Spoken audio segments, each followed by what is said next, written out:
What's up, everybody? Welcome to the channel. DJD here. I'm a little bit late. It's because I fell asleep. it's because I fell asleep. Anyways, we're here. We're ready to go. We're gonna play some Black Myth Wukong.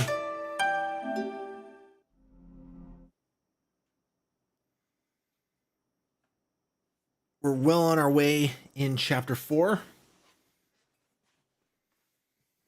Well on our way in chapter 4. We beat, what did we finish with yesterday? We finished yesterday by beating the, Yellow Loon. Was it Yellow Loon? The dad. Anyways, it turned out it was the dad. So we officially killed the entire Loon family.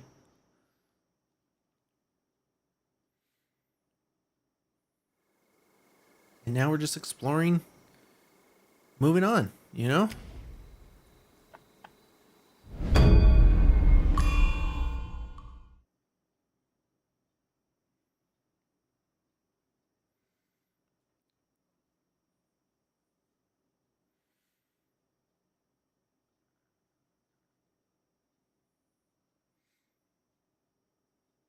On Wednesday. It's Wednesday, guys. We're almost done the week. Tomorrow's my last day of work. Yes. It's gonna be a long day, though. I gotta start early.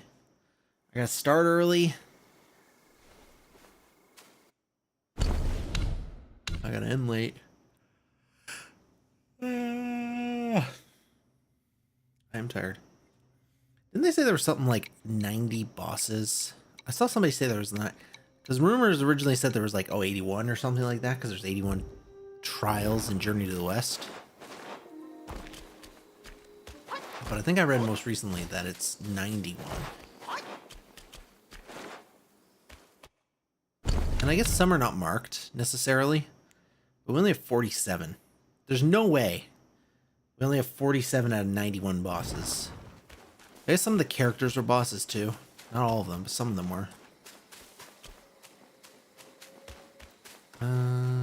Just checking to make sure there's nothing up here.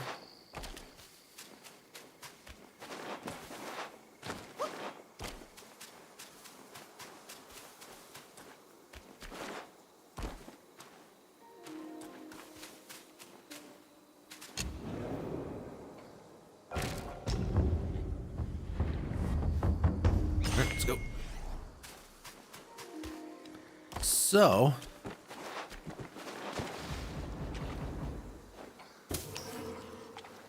I didn't go up there. That's where we're going next. Came from over there.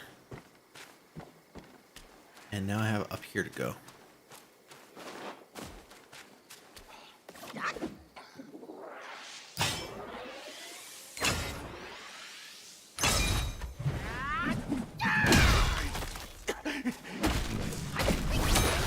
That's not what I meant to do.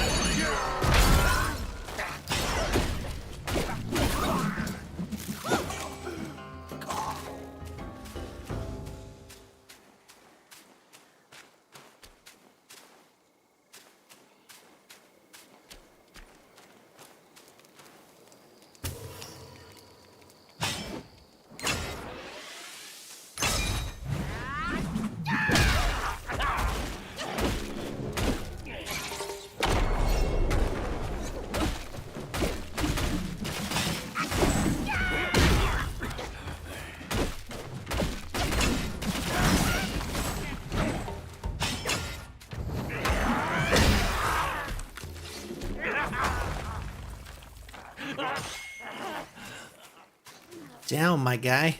Down. I don't even know if there's anything over here. 'Cause I'm pretty sure this is a side route. Oh, there's definitely stuff.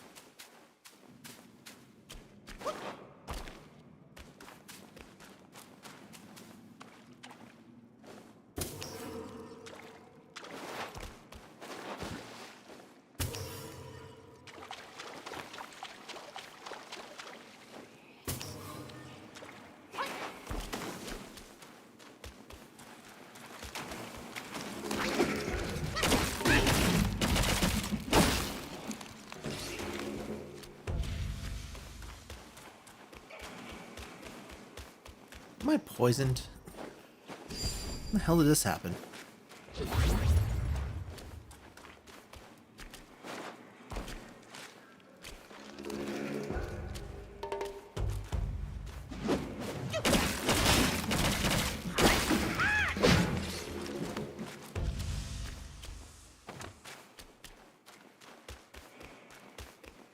Is this the other side of the... Oh, it is.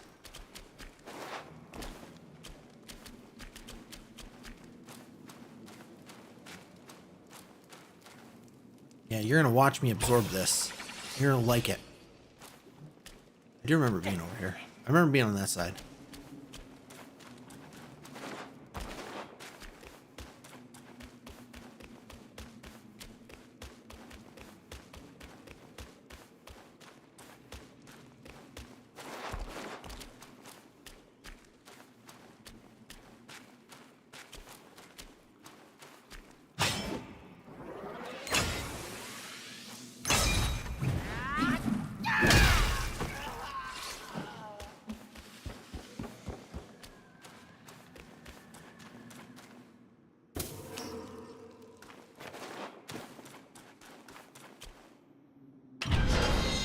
Nice. Septenary heartfill pill. Not a voidness. Okay. Blood of Iron Bull.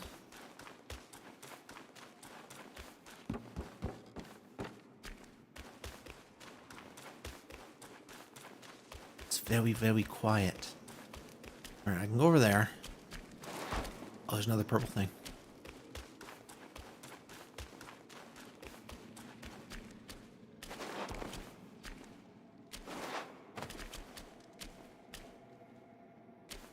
Oh yeah, this is where we came from, I think.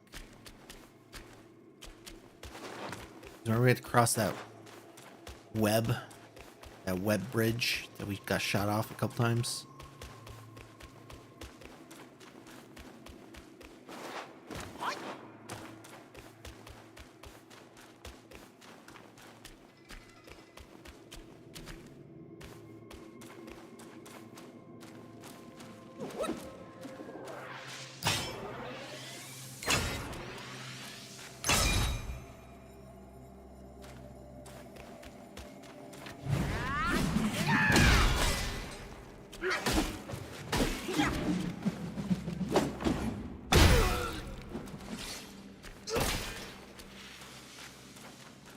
Oh, there's something that wants to...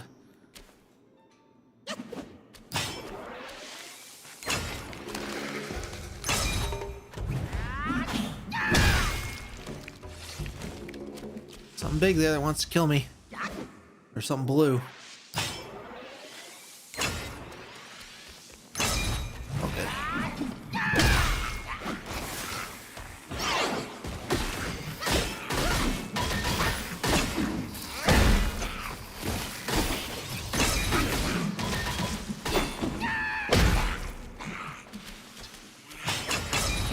Oh, you fuckhead.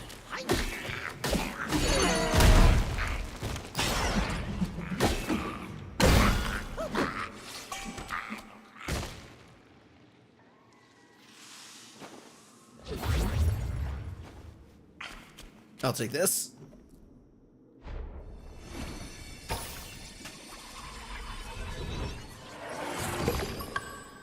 Puppet tick.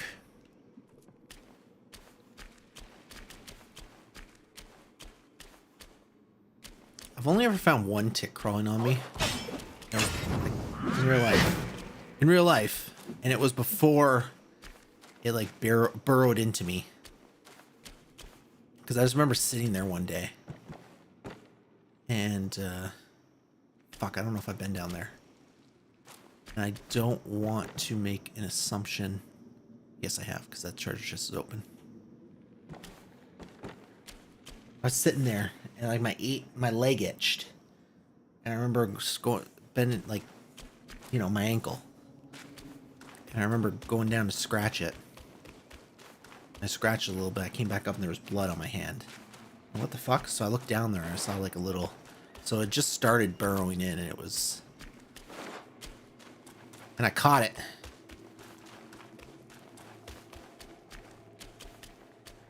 And I caught it. I was like, oh my god.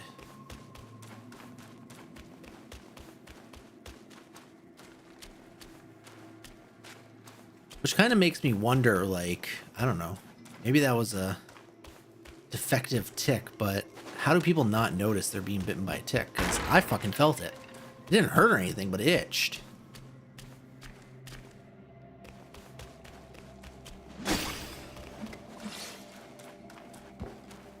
Anyways, that's my tick story. That's my tick story. That's all. Is the third one of these I found? How many do you think there are?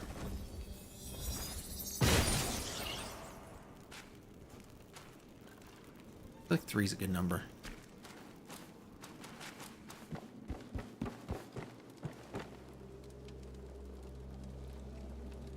Okay, I guess we're going down.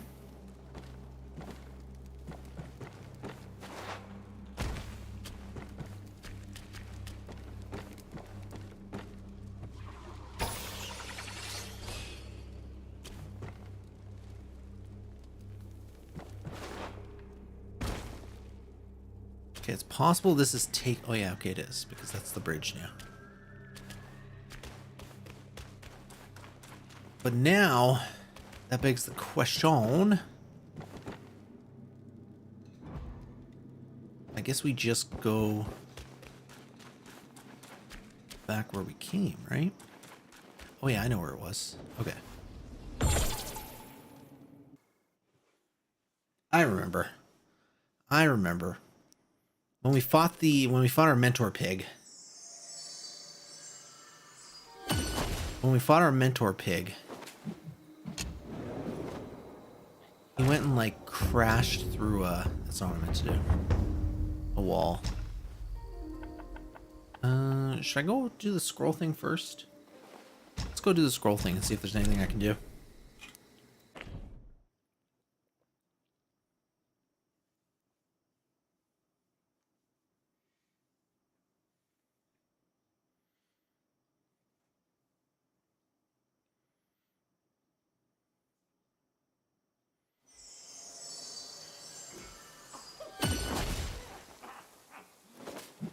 It's kind of bright here now. What the fuck? Since when?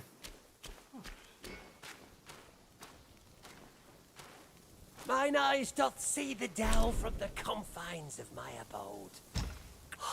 Give me medicine, Fox. Shut up. It retains the energy of both this world and beyond. Thank you. Oh, we got 3. Uncover the secrets of sky and earth. See from without. Alright, this is the last health upgrade we can get. That's the last health upgrade. So we got almost 150. We got 135 health, extra health from doing this. So that's pretty good. Each pill is a means to an end. My destiny's course, I can't amend. Cheers! Cheers! Ooh.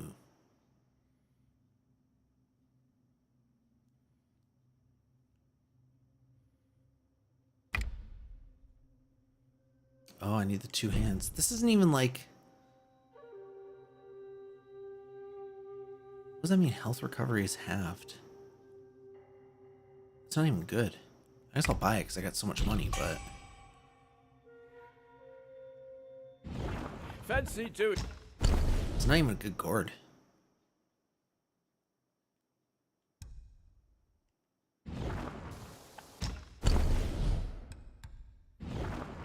There's no going back to the court now. Only drink. No harvest without hard work. Hey, did you find a use for that thing I gave you? No? Useless dragon? Who's there to lend me?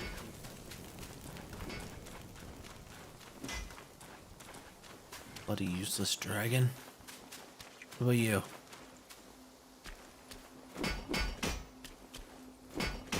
What's fair to the eye may prove foul.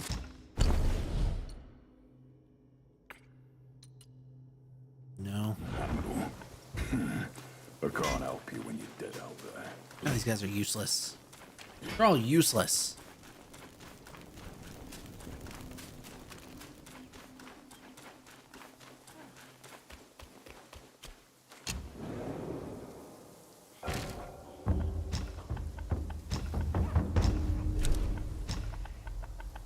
Okay, I think I'm going here.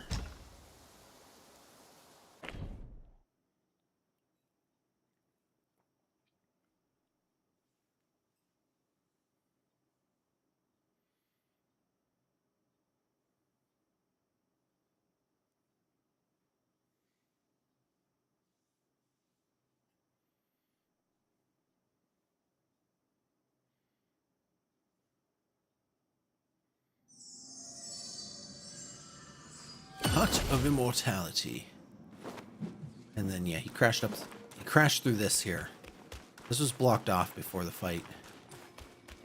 And now it's not.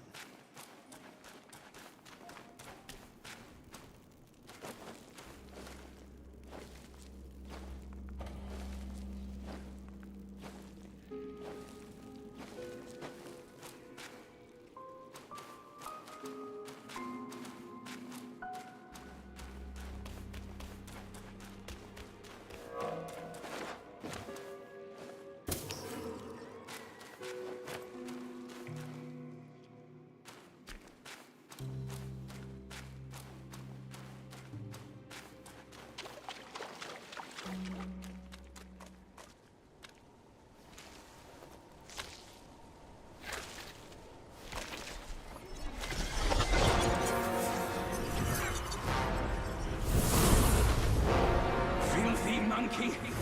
Aren't you dead already? You're the one who ruined it all! Bro, we could be friends. We could fight together again. Like old times. Don't you want that? This time, I am staying here. You won't make me leave again. As long as you don't talk so much, we can just be friends again. What's that? Yellow lung. I'll show you who you truly are. He uses focus points. Oh, what the fuck? He moves a lot.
Joy for me. Uh-oh. Wake up. You don't have to do this. You don't have to do this, my guy. Shake it off. Listen to Taylor Swift. Isn't that Taylor Swift? Listen to Taylor Swift. Not her singing. That actually might make you worse. But the message. Oh, that's worse. You never go full bore.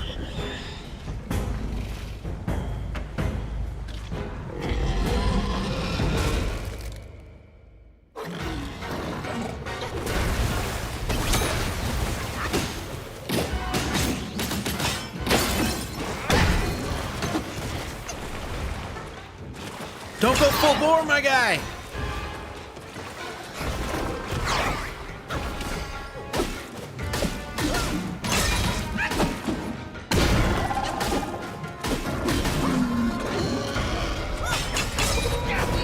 Okay, that didn't work. Oh, he turned into a slime monster. Oh my god, look, he's like a catfish. It's like a goo catfish. What the fuck? Can I even hit him? Ow. He fucking hit me.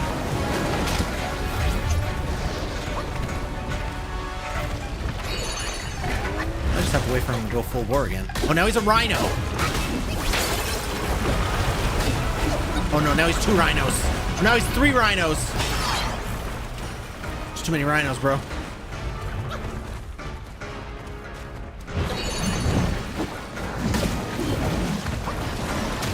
Ow, stop.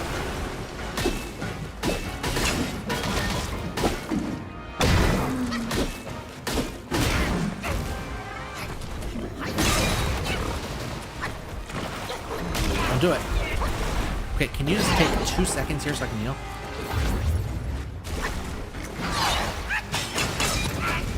Ah.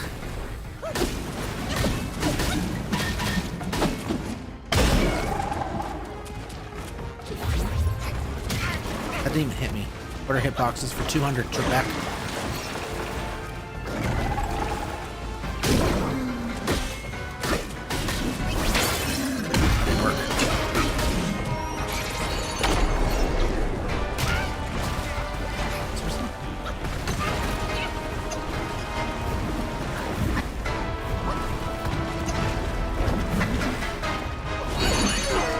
I don't know why I thought that was a good idea.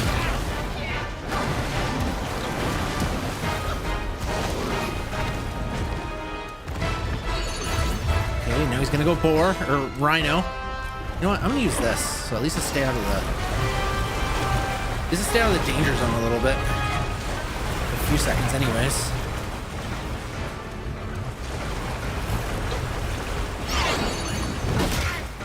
Seriously?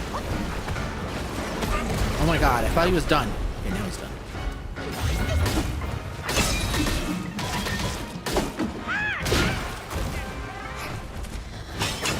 Oh, come on.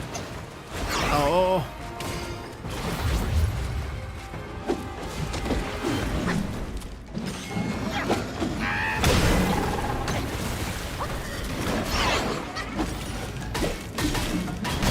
It's over. Yeah, you see that one?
Oh, that's rotten luck, isn't it?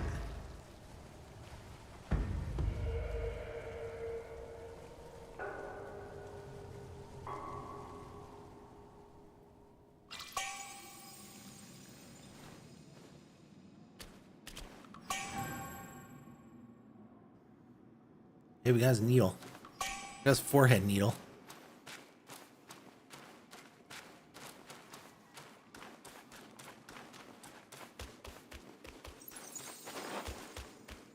I don't know how I feel about that boss fight. I didn't like the catfish slime rhino. The rhino catfish. I didn't like that part. But the rest of the fight was fine.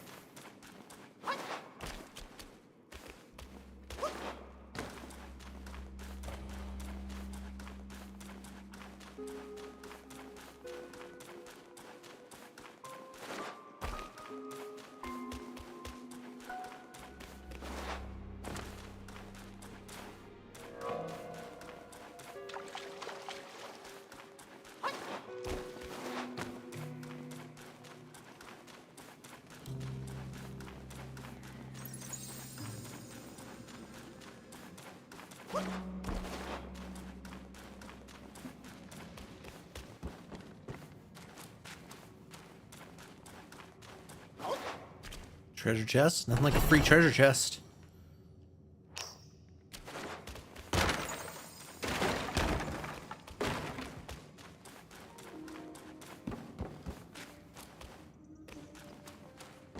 Alright, before I rest there, let me see what I picked up.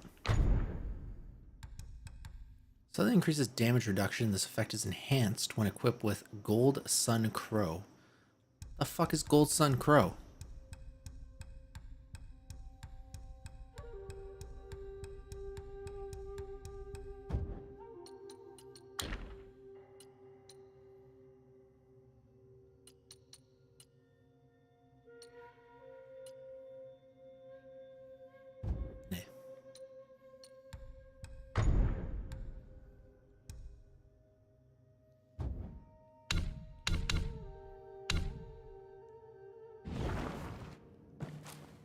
Alright. Oh, I was gonna look at the journal. Well, we'll look at the journal in a second. Craft. Ooh, we got armor. Oh, this is better armor. Let's do it.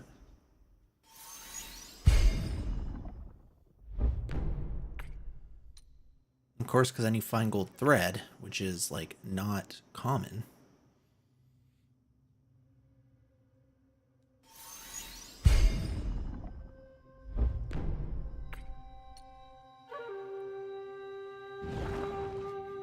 Now we got a couple.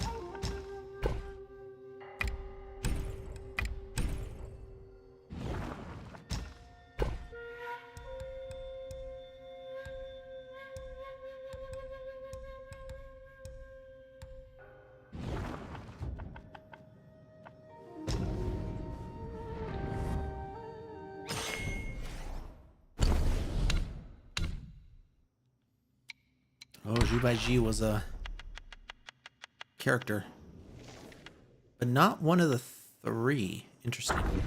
Born with a clumsy heart, trapped in life's advance and retreat, breaking precepts repeatedly, following nature, not a Buddha's feet. With rake and tusk, smashing fate, borrowing karma's weight, rolling in the muddy world, heedless of scorn or debate. In the highest sky above the jade pool, amidst the swirling clouds and mists, celestial maidens flitted to and fro. Today, the Queen Mother of the West was hosting a lotus viewing banquet. As Admiral Tian Peng walked past the gate, he saw a tall, burly man blocked by a celestial maiden. "Admiral, curtain raiser," the maiden said in a polite but cold manner. "Without a handwritten invitation from the Queen Mother, you cannot sit by the pool. If you don't mind, why not take a seat in the side hall and have some tea?" The burly man responded in obedience, but his gaze fixed in the main hall. At such behavior, Tian Peng suddenly shook his head, a faint smile playing on his lips. He presented his invitation to the other maiden at the gate and strode in, his head held high.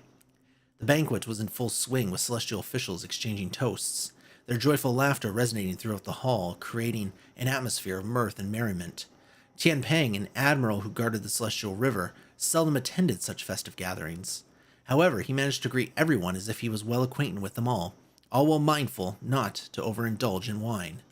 The god of longevity stood beside the Queen Mother, stroking his beard, and chuckled. "Such extravagance, I wonder how would the peach banquet surpass it?" A constellation officer standing nearby chuckled at the elder's concern. "Elder, such worries are in vain. With the allure of those 9,000-year peaches, even a casual arrangement of tables outside the celestial gate would draw the dignitaries from across the three realms, be they noble or humble, eager to partake in a taste." A red-faced immortal sneered. "It's not the peaches they seek, but rather to bow before the Jade Emperor and the Three Supremes, and worship the Buddhas of the West. Such assemblies are scarce pretexts for them to curry favor and bask in the company of the divine." The Queen Mother spoke with solemn dignity. "The peach banquet is no trivial matter. Our gathering today is but a prelude, a rehearsal of the rites and rituals that must be executed with exactness and reverence." Upon concluding her speech, the Queen Mother signaled to the Lord of Luna with a glance. With a few claps of his hands, a group of maidens dressed in white entered the hall. The maidens took their positions by the jade pool and began to play instruments, sing, and dance. Among them, one dancer with hair like silver and a dress like clouds stood out with her exceptional grace. Tian Peng had never seen the beautiful celestial maidens so closely, and he was fascinated. A celestial maiden in a violent god's dress, holding an exquisite cup, I think it's supposed to be exquisite, cup of wine with both her hands. "Admiral," she softly called. Drenched in his wow, who did they let translate this part? Drenched in his fascination, Tian Peng took the cup from her hands, yet his gaze never left the white dancing sleeves. After the dance concluded, Tian Peng regained his senses. He rose up to toast the Queen Mother, yet the queue was long. By the time he reached the end of it, he found himself already outside the gate. Suddenly he heard someone shouting, "Shoes, his shoes!" He looked over and saw two celestial officers supporting a drunken monkey as they hurried past. Tian Peng thought to himself, "When will I ever get to be as drunk as that monkey?" I ask myself that all the time. When will I ever get to be as drunk as that monkey? That's the question. That's the question du jour, quite frankly.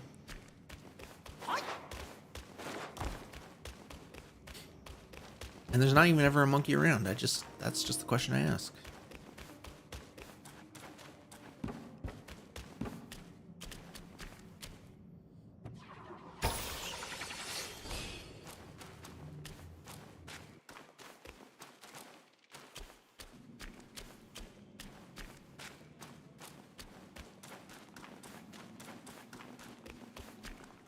All right. Kind of a newish area.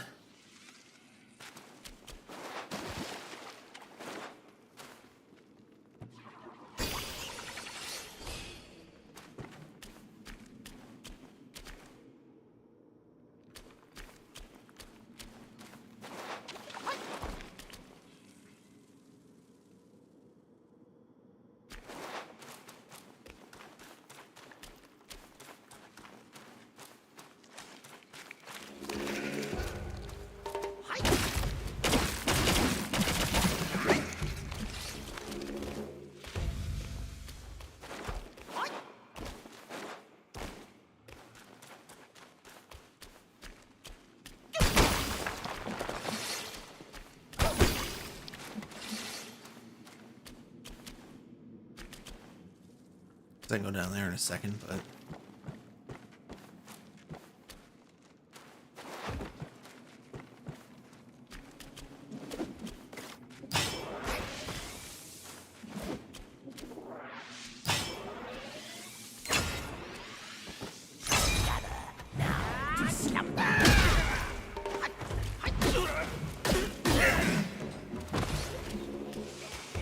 I don't like your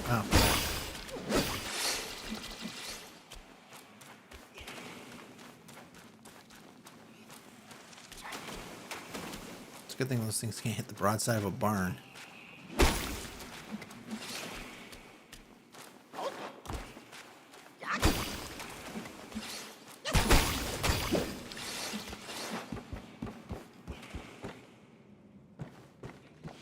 Oh, look at him.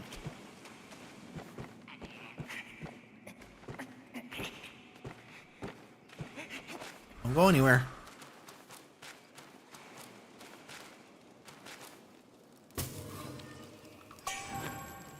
Hey, the skanda of choice. All right. Every chapter has a skanda. There's 5 skandas in Buddhist teaching, I guess it is. So we found, at this point in time, we found all the four skandas that we've been able to obtain. One of each chapter. We're in chapter 4. I don't know what they do. I imagine we're not going to find out until the end of the game. The end-ish of the game, but we are on pace to having it all, so.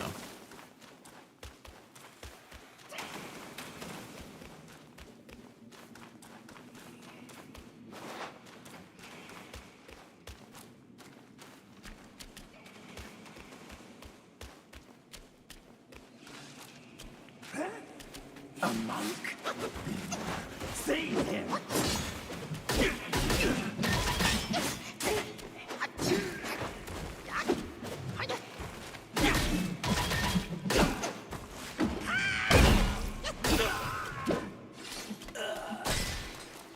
Hashtag got your ass. Oh.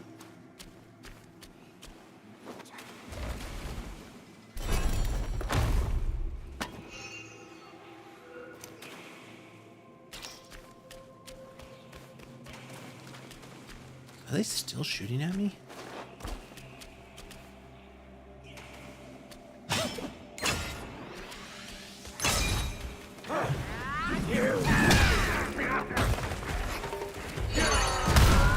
Well, that barely did anything.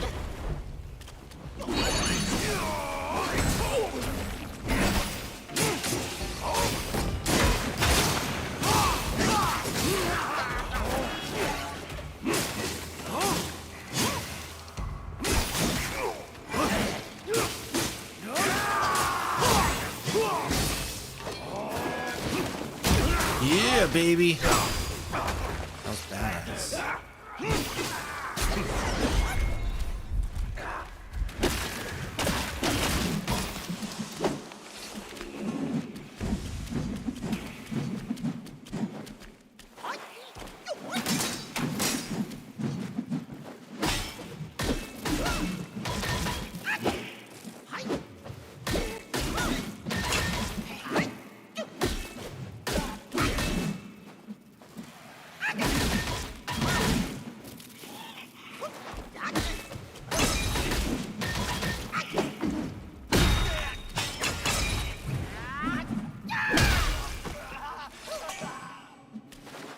a mind core.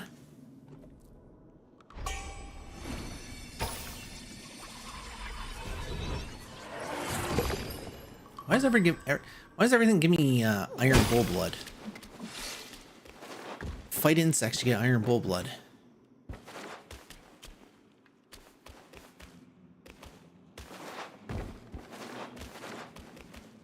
I don't even know what it's used for, but I feel like I have just such a ridiculous amount of it.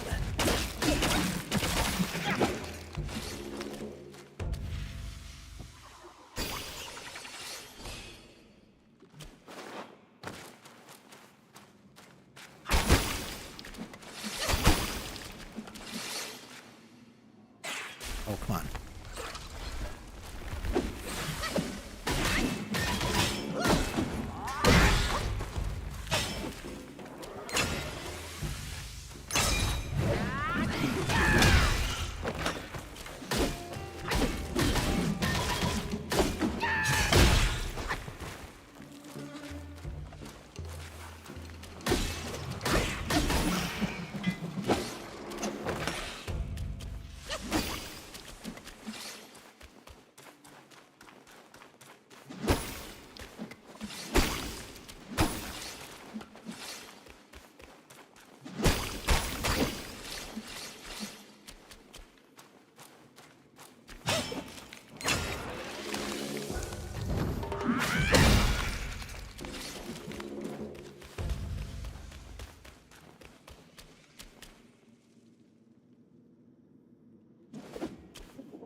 I'm thinking I can take that Curios off. That gives me extra will.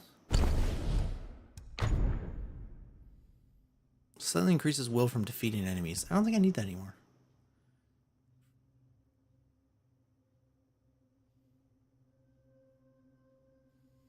Moderate increases chance of obtaining materials.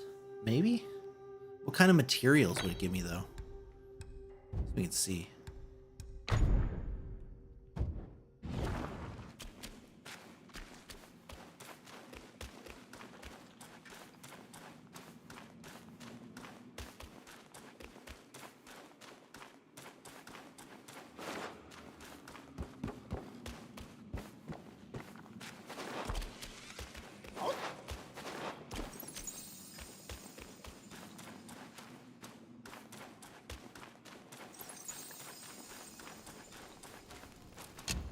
I'll take this.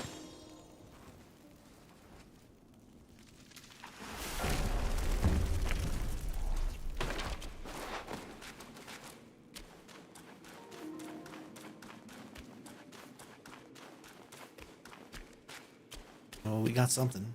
Oh, we got something.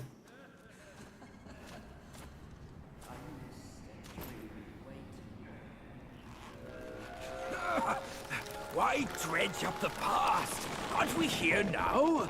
Don't you remember how I spared your life when he asked me to clean up the rest of your sisters? I do remember.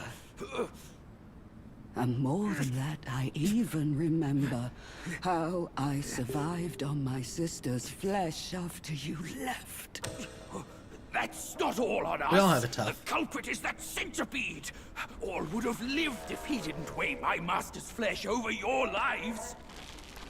Yes, he was blinded by greed. But he has repented and made his compensation. He even offered that thing to sustain my life. Otherwise, I'd never live to see you today. My dear, is that true? That thing is in your hands. Unbelievable. Even now, in your heart, the monkey still comes first. The monkey? Nah, for me, Beauty always comes first. Good. Carry on with these nice words.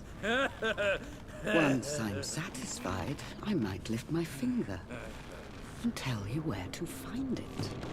You wicked hag! Can't you see your old face? Still obsessed with all this lovey-dovey crap at this age? Ridiculous! Every day trapped in this hollow, I missed and dreamed, waiting for the day to eat you right after we mate, so I can heal. Then eat! Could have saved me from your stupid ceremony and vows! What a farce! My appetite is lost, not just for you, but also for her.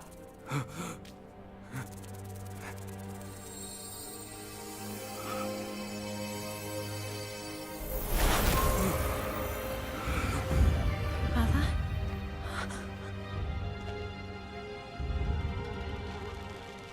Hideous! Hideous spider! Who fathered such a thing? Your fate today has nothing to do with me! I had my mercy misplaced, that's all! What took you so long? I almost died!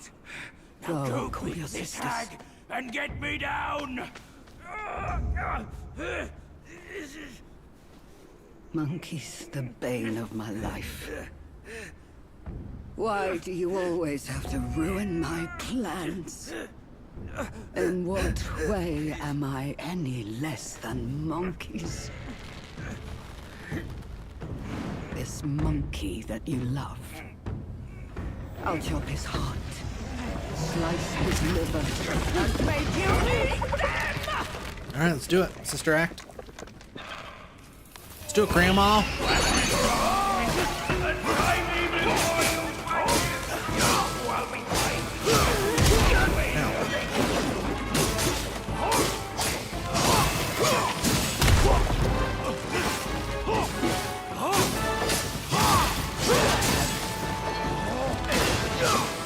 I missed.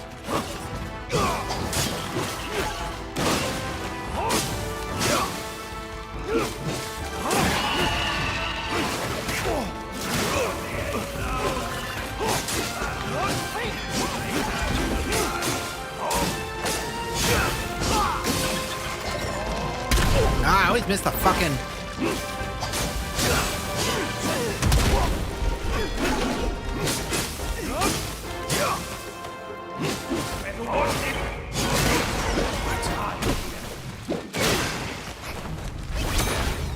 Why don't you just stay right there?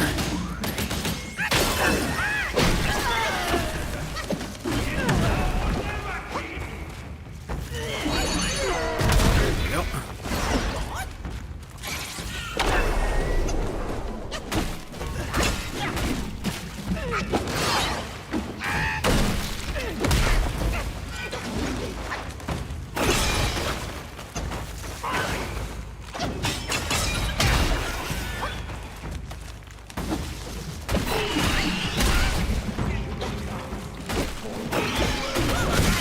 Okay, that hurt.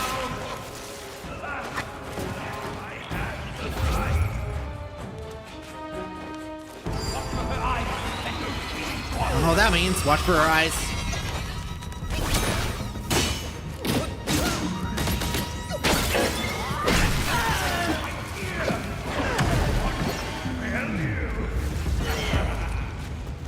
Not 100% sure what's going on here.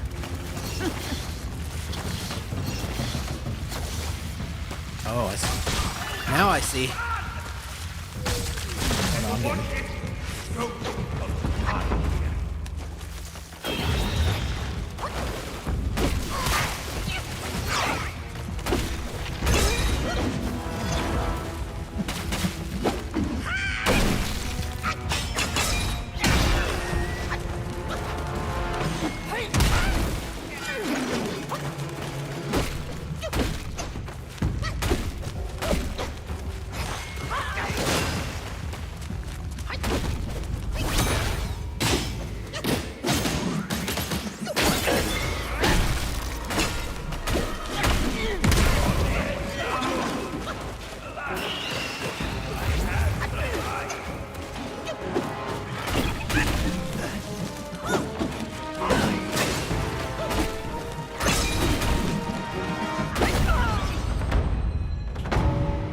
was the Yaogwai queen.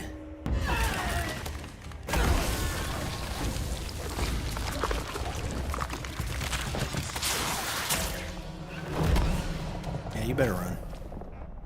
Yeah, go after her. She has the relic. Go! I can take care of myself.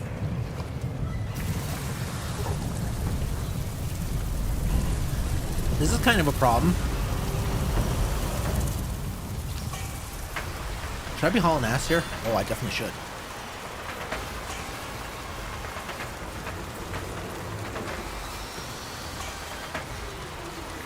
You know what's kind of fascinating to me?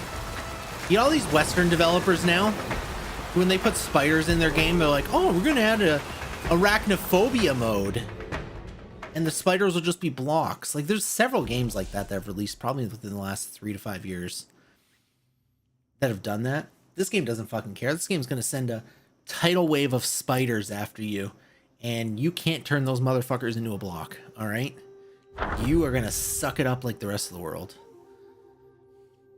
Violet Spider. Once she rode the cloud chariot to the high terrace, now she dwells in a secluded cave by the mountain base. The breeze by the frail bridge chills her delicate frame. Spring arrives, another bridal gown newly made. Upon reaching a cluster of huts in the forest, Tong Monk decided to seek alms for food. As he approached the village, he saw several women playing with balls under a pavilion. Invited by them into their home, he was suddenly thrown to the ground, tied up with ropes, and hung from a beam in the most uncomfortable manner. While climbing trees and branches, Sun Wukong turned back and saw a glimmer of light, realizing that his master must have encountered Yaogways. He summoned the local keeper for details and learned that the glimmer was from the celestial bathing spring, which had been taken over by 7 spider guais. Knowing that they bathed 3 times a day, Sun Wukong transformed into an eagle, swooped down, and stole all their clothes from the rack. Bajie, seeing so many women's clothes, persistently inquired and learned that 7 guais were bathing. Overjoyed, he rushed to the spring. Without any hesitation, he stripped off his black garb and jumped into the water, transforming into a catfish guai. Oh, that explains the catfish thing. The spiders tried to catch him, yet none of them succeeded. Recognizing one of them as an old acquaintance, Bajie mischievously swam around her legs. He floated and dived around her until he was out of breath and hazed. The guais, retreating to their cave, fetched some old clothes and called upon their 7 adopted sons to guard the house while they headed to the Temple of Yellow Flowers to seek aid. Meanwhile, Bajie retraced his steps and reunited with the Fellowship. Together they defeated the insect sons and freed their master. Without delay, they hurried to the Temple of Yellow Flowers. The temple master, who had practiced alongside the 7 spider guais, learned that Tong Monk was a monk of 10 lifetimes merits, and that his fellow spiders were humiliated, prepared 4 cups of poisoned tea, intending to exact revenge on the Fellowship and ultimately consume Tong Monk. However, Sun Wukong saw through the ruse, overturned the teacups, and defeated the spider guais, forcing them to retreat, frocking them to retreat. The Daoist master then engaged in, prompting Wukong to order Bajie to eliminate the 7 spider guais in his stead. Following his command, Bajie wielded his rake and struck down each of the spiders.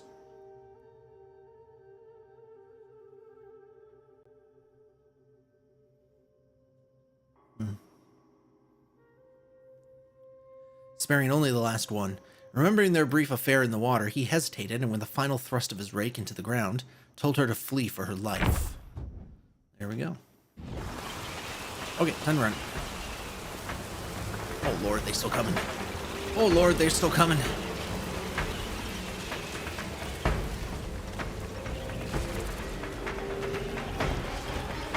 It's a good thing I'm fast as fuck, boy.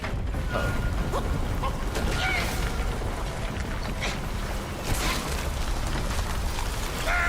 Saved. Oh my god, we were just launched into the sun.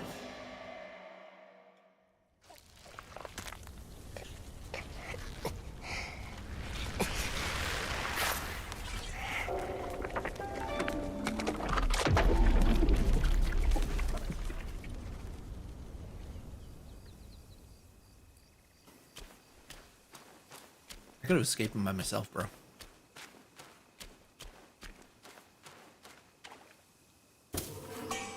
Just saying, didn't need your help.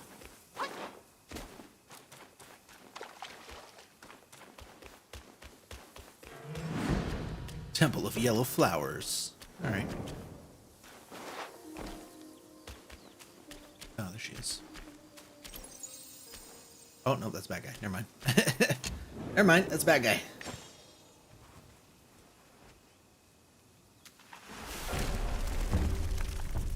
Oh, we can craft a new weapon. We can craft an upgrade to this weapon. So, Spider Celestial Staff. We need another gold tree core, though. Alright, well, we're not doing that just yet. That's fine.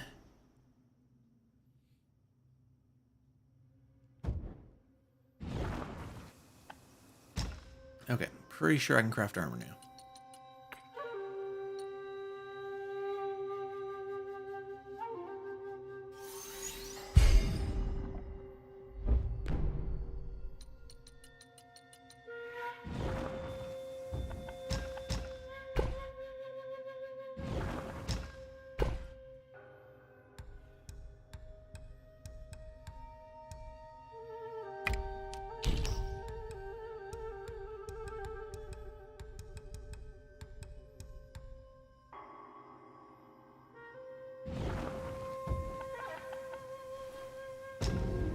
Okay, we're gonna rest because I'm missing some mana. Alright, let's go. We're back.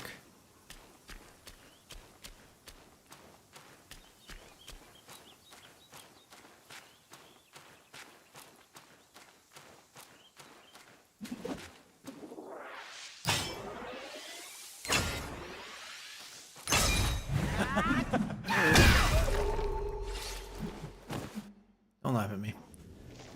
Sword Daoist. To seek the Tao, he journeys far. With steadfast heart, he finds the gate. In the depths of sword skills, he glimpses roots of ascensions innate. Every 10 years, the Temple of Yellow Flowers opens its doors to recruit disciples. One day, a newly admitted young Daoist discovered that the disciples focused on innate practice were divided into 3 different groups based on their skills. One group used staves, another used fly whisks, and the third used swords. The young Daoist observed them closely and noticed that the disciples who used staffs and fly whisks were also responsible for various chores around the temple and had less favorable living conditions. In contrast, the disciples who used swords only needed to focus on their training, and they were even privileged to receive daily guidance from the master. The young Daoist secretly consulted the senior disciples and found out that the sword disciples were also the quickest to achieve enlightenment and ascension. However, becoming a disciple of the sword group was no easy task. It required passing a rigorous examination by the master, and only those deemed to have the highest potential were given the opportunity. The young Daoist visited each senior disciple, noting down the questions the master had asked them in the past, and made thorough preparations. Eventually, he succeeded in his endeavor, winning first place. The master personally tied his hair into a topknot and bestowed upon him a sword. From the moment he joined the sword group, he woke up early every day to train under the supervision of the commander Beetle. In the afternoons, he strengthened his ki under the master's guidance. Though his life was monotonous and arduous, he was very content. After more than a decade of rigorous cultivation, the disciples of Sword Group finally earned the master's approval. The master informed them their skills were now proficient enough for them to enter the mountains for secluded meditation. If they were fortunate enough, they could achieve their ascension. Well, that guy's not achieving shit. He ain't achieving nothing.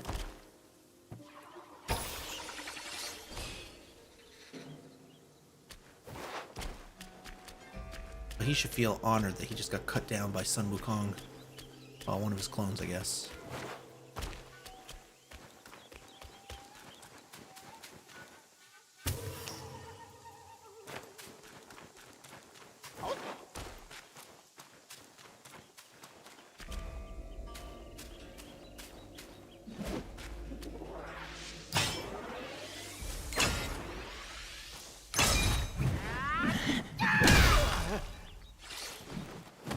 You were not paying attention. These guys just ain't paying attention.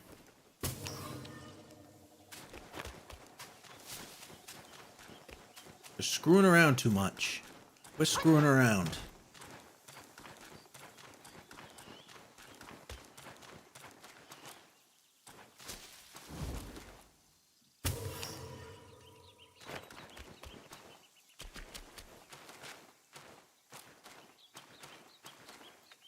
This one's different.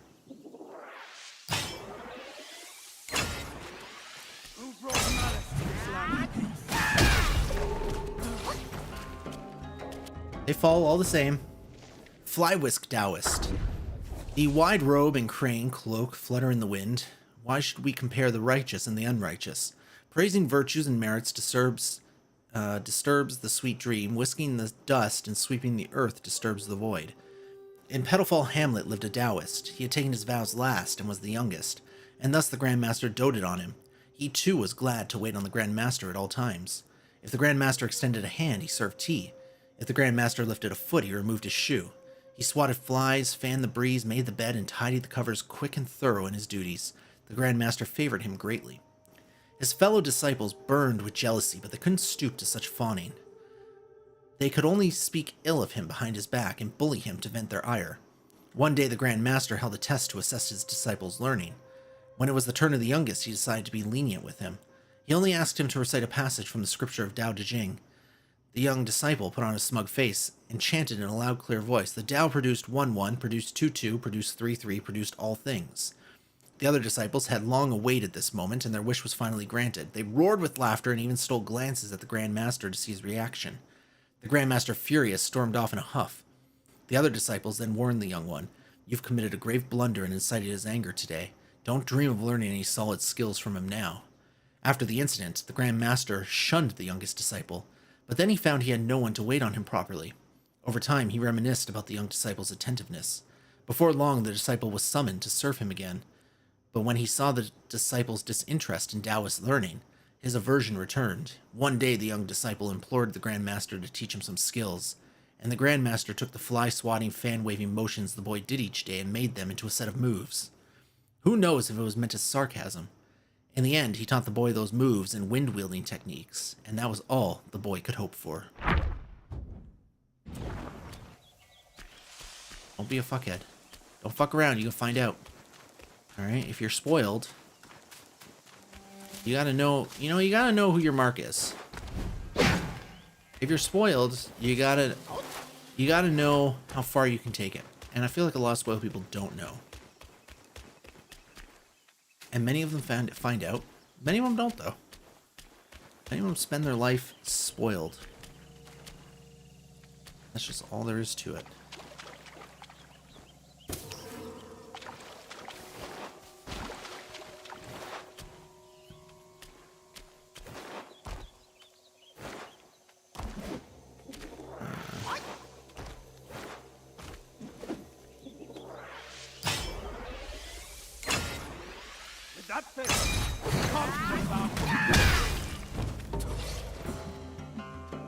That snuck right in there.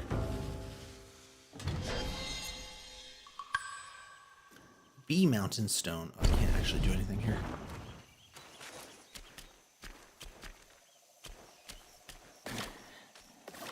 I can get this guy without him seeing me.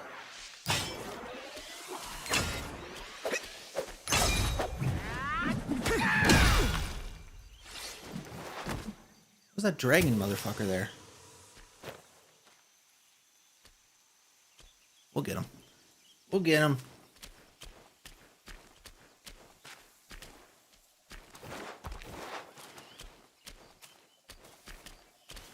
We don't welcome evil here.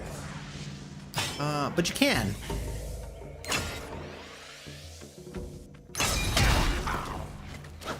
Told you could.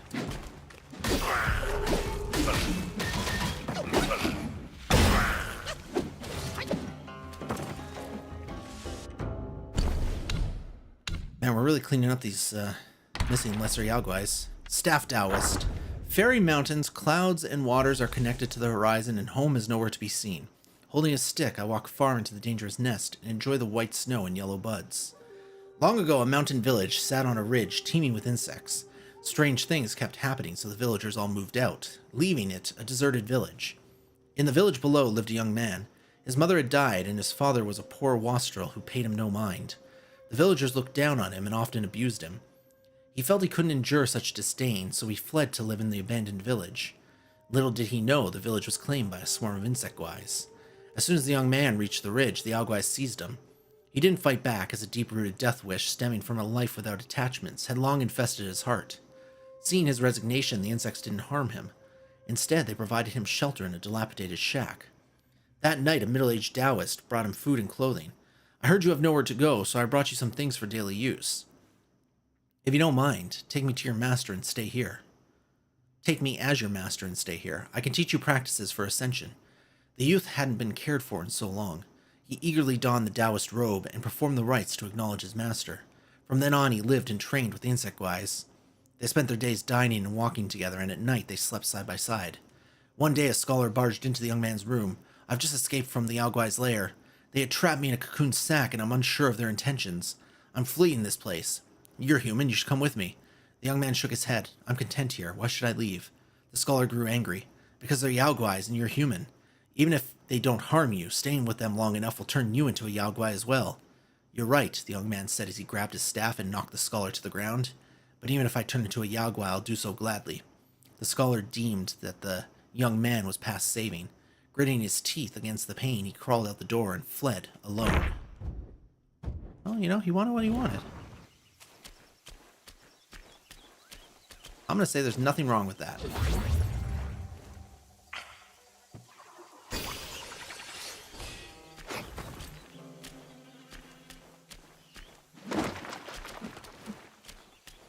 I don't know what this thing is. Oh, I'm about to find out,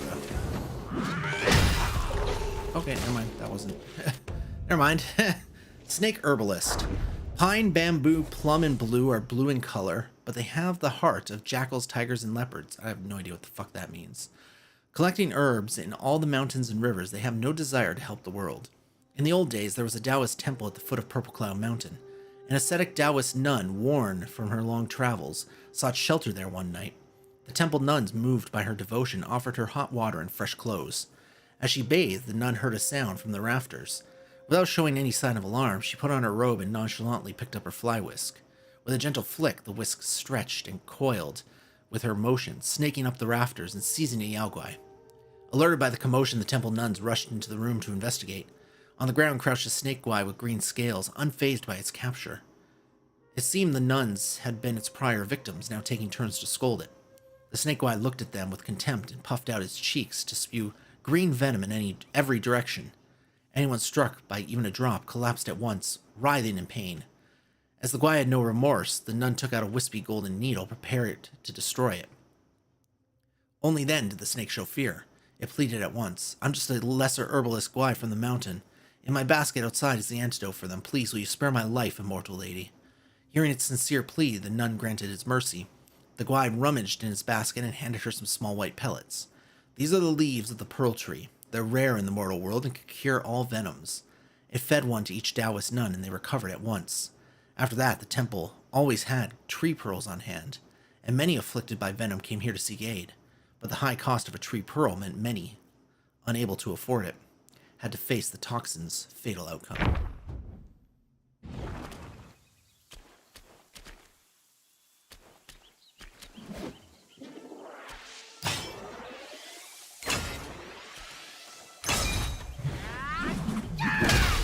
Bye.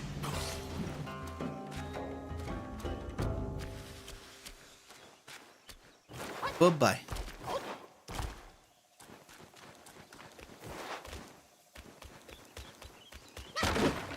Am I a bully? He wasn't even doing anything.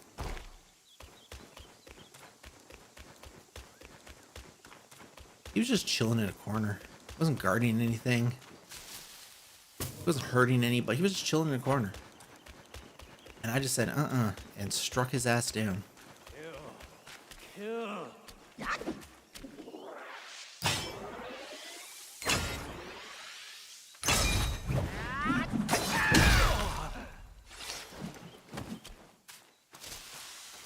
I wasn't a bully for that. He said kill, kill.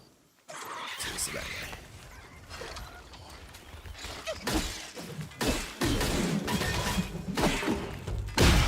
Bye-bye. There's nothing over here, right? It's very dense and dark, so I can't tell if there's like a path. If they hit a path here, I'd never tell. I'd never be able to tell if they hit a path here. So I'm just going to assume they didn't.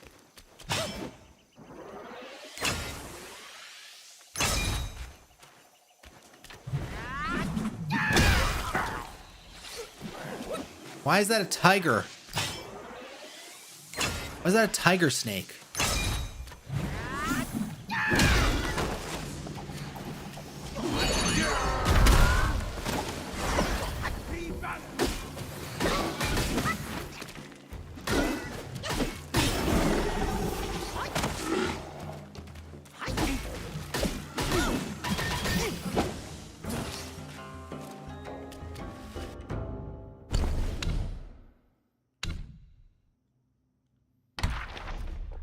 Snake Sheriff. That's a tiger snake. It's not a shake. It's not. I keep saying Shake Sheriff. It's not a snake sheriff. It's a tiger snake. A head so large, tail so thin, 7 feet long. A patterned body, electric eyes, fierce and strong. With tiger stripes, it boasts with pride. Yet beneath its head, a strange guise it hides. In the mountains, there was a tiger with a strong desire for the Tao. He traveled across high mountains and great rivers, seeking a Taoist temple to practice.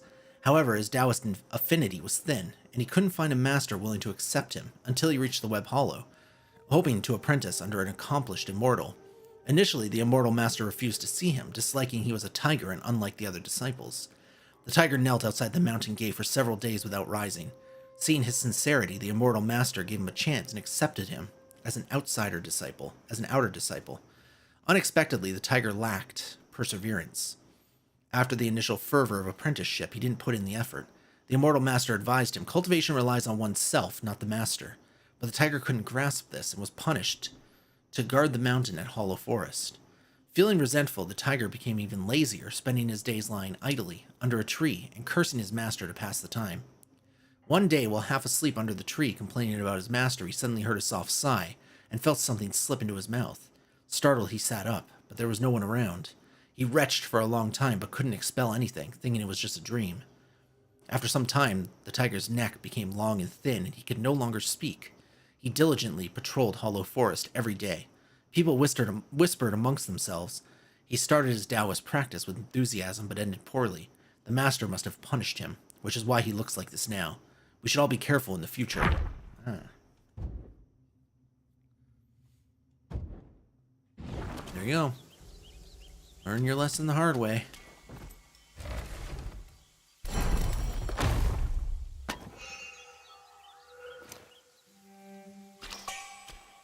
Nice. Mind core, nice.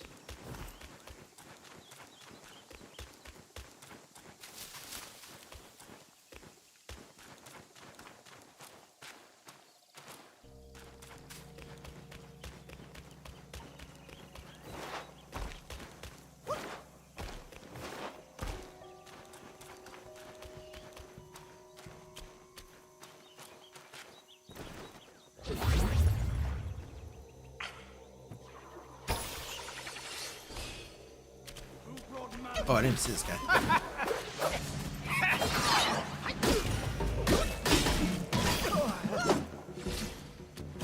Not that it matters. They're not the strongest things in the world.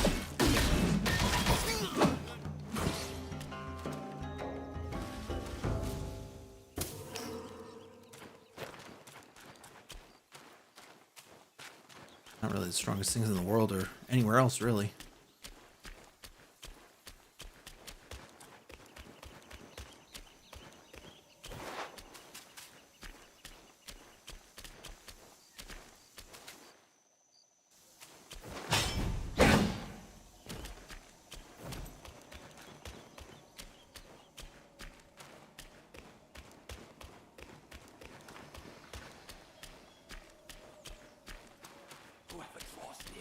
Come on.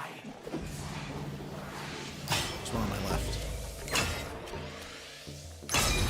Yes, there is.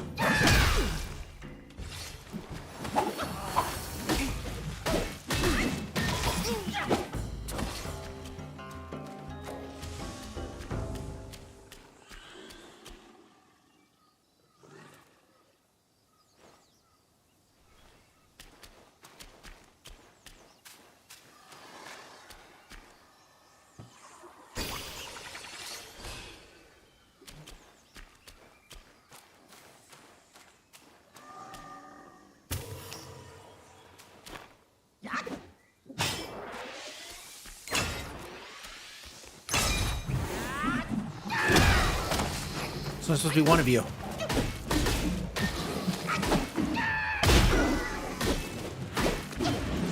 don't know what the fuck that is.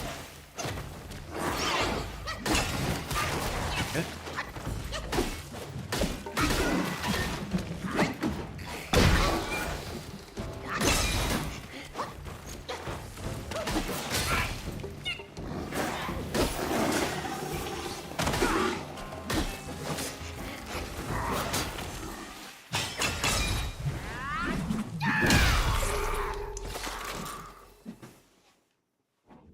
Worm Practitioner. Swallowing pills to hasten flight in tainted streams, he shares the blight. Better to seek the straight and true than in the crooked paths pursue. The disciples who practiced swordsmanship in the temple had been training under their master for a long time. Since joining the group, they had all harbored the wish to attain ascension, diligently practicing their skills with great perseverance. One day the master finally informed his disciples that after years of rigorous training, their skills had become proficient. He told them they could now follow him into the mountains for a secluded meditation. If they were fortunate, they might achieve ascension and become immortals. The disciples were overjoyed and eagerly packed their belongings to follow their master into the mountains. The master led them, using a teleportation technique, to a breathtakingly beautiful mountain. The mountain was rustling golden leaves, presenting a scene of crisp, refreshing autumn weather. At the mountain's peak, there was a hamlet where they set down their belongings. The master then led them along a path behind the hamlet to the summit. There, they saw strands of silk hanging in the air, with one end suspended in the mountain mist, and the other reaching high into the clouds, destination unknown. The master said, "This is the celestial ladder to the immortal kingdom. Hundreds of years ago, your senior brother ascended to immortality from this very spot." With that, he handed each of them a peculiar object of a violet color and said, "This is a pill to aid your ascension. Quickly, my disciples, consume it." The disciples, filled with excitement, immediately swallowed the larva-like objects. A few hesitated, only to see a terrifying and disgusting scene. The disciples, taking the pills, had transformed into flathead fleshy worms. Horrified, they questioned their master, shaking. The master shook his head and sighed. "When the opportunity arises, your courage fails, which makes you unfit to become immortals." Before his sigh had ended, the disciples who had transformed into worms lunged at them.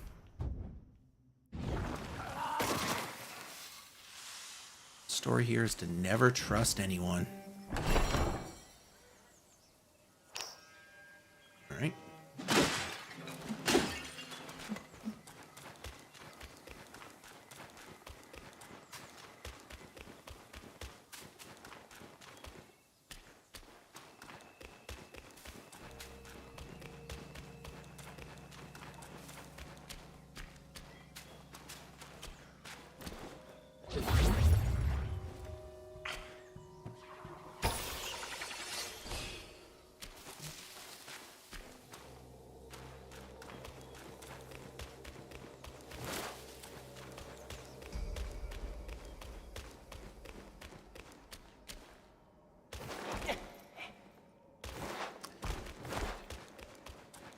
Dokily.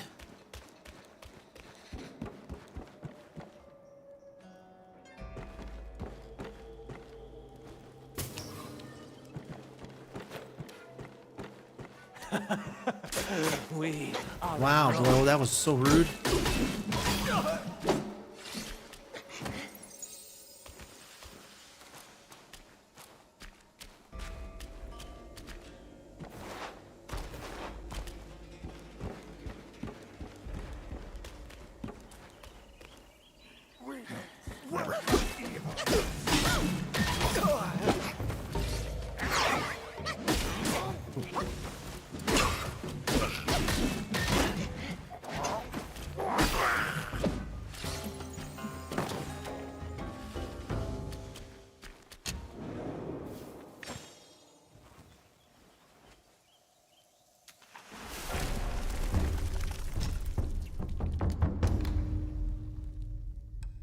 When using the gourd grants a considerable chance to take a sip without consuming gourd uses.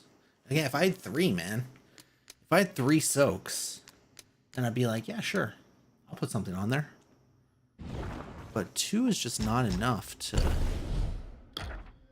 want to fix that up. Okay, I still need 1 more gold tree core before I can get that. What about that other one that had 100 and something?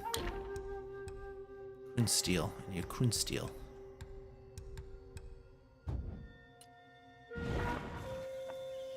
And actually, I think I do have 1 armor I have to make still.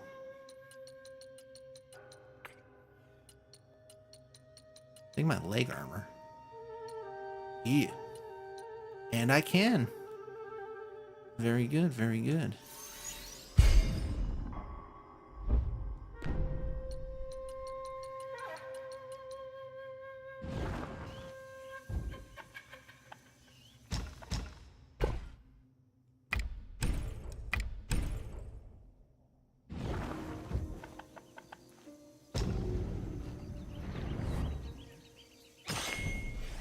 let's keep moving.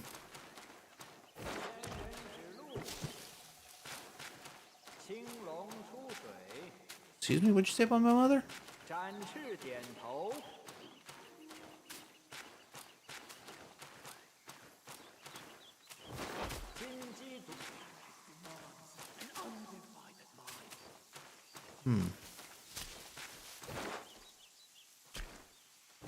there's a lot of just things. There's just a lot of bad guys around.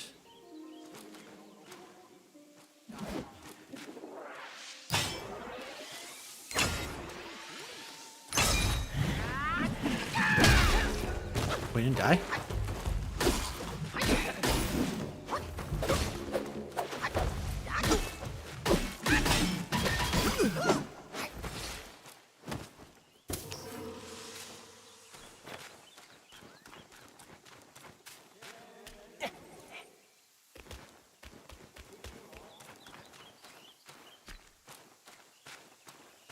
Oh, meditation spot. All right, guys, let's do a meditation together. Everybody put on your meditation pants.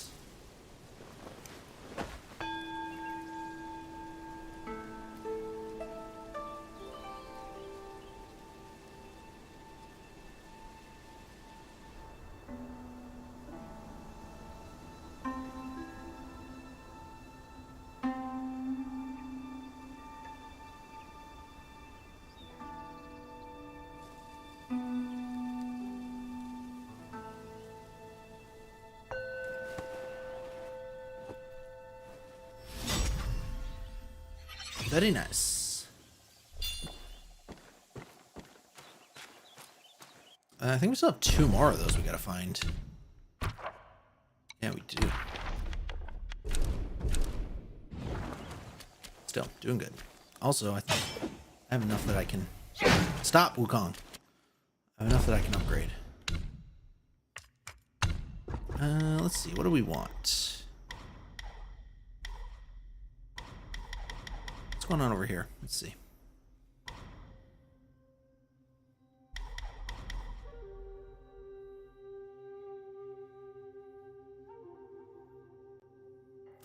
This actually isn't bad because I actually do sprint to close the gap. Close the gap quite often.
Sure.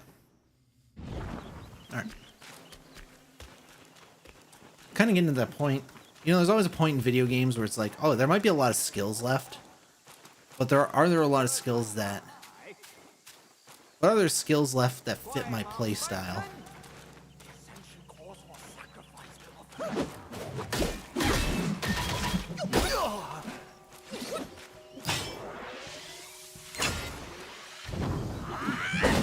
Oh, I can't believe I missed that.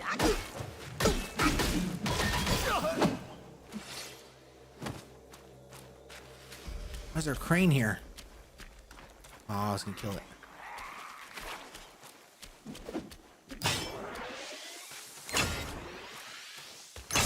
Where the fuck is he going?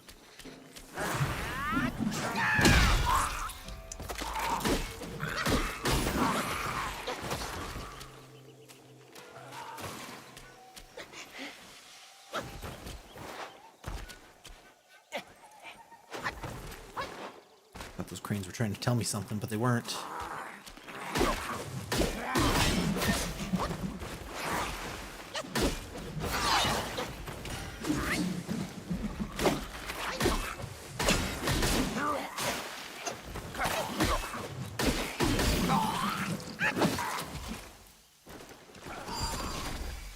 Whatever.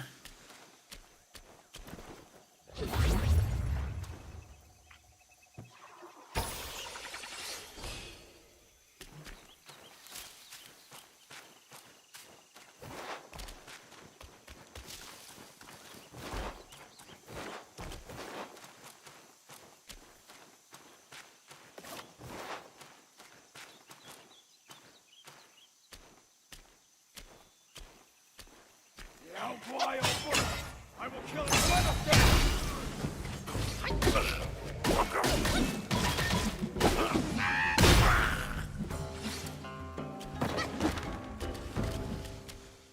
Listen, they tried.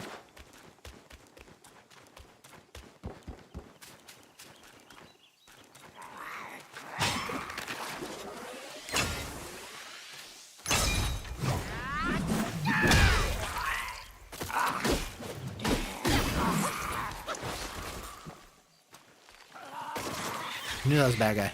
I knew it was a bad guy.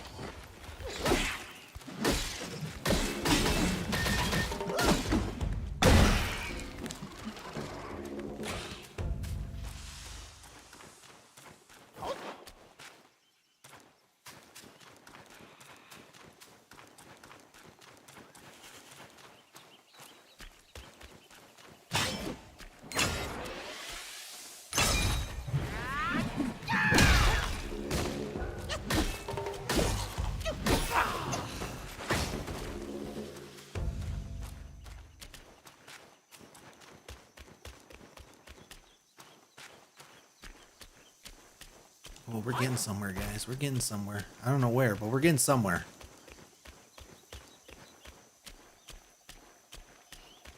We're moving through the level. Oh, there's a lot of them.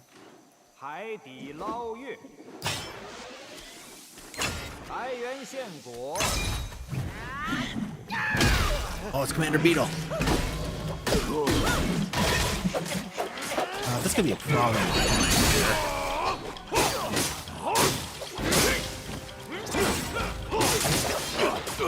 I'd rather die!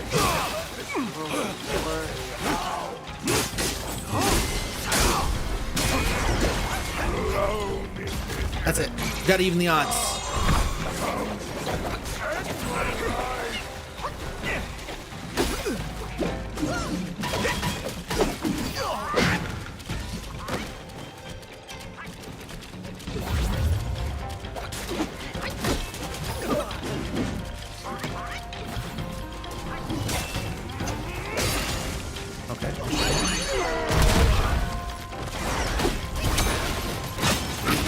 Yes, everybody gang pile him. I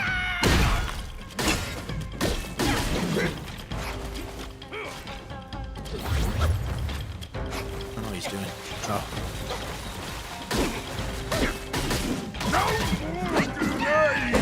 Come close!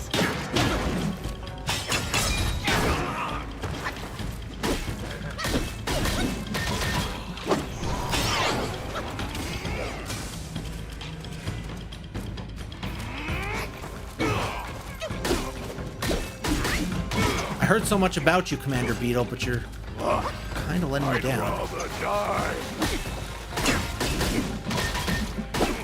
There's no dreaming. Oh, I'll let him in.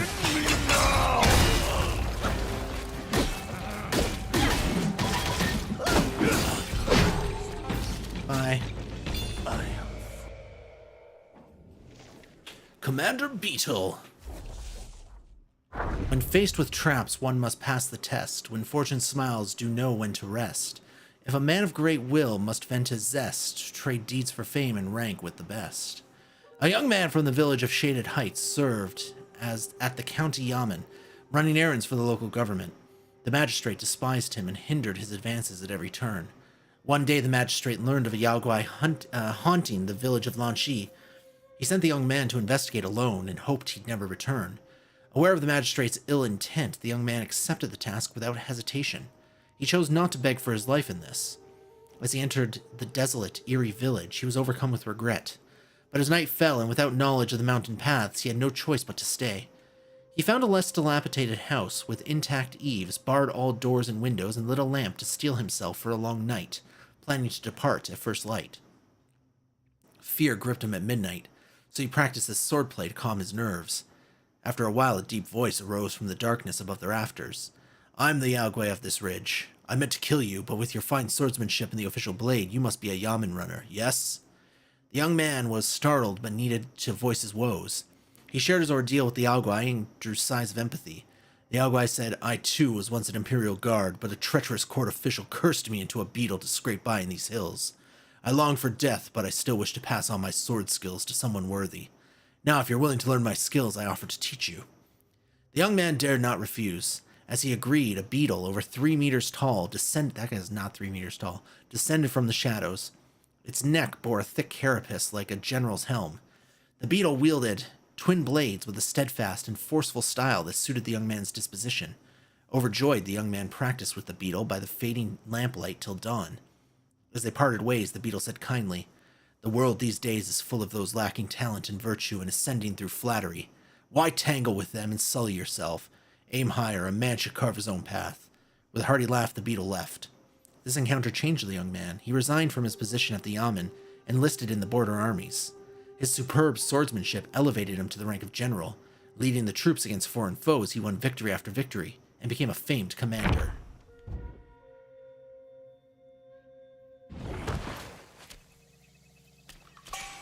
Oh, he's dead now. Well, that guy's dead now.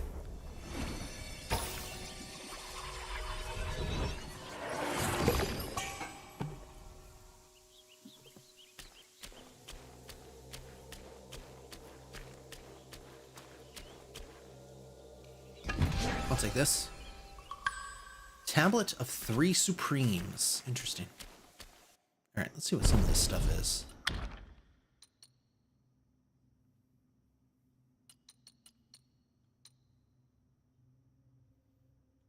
Nope.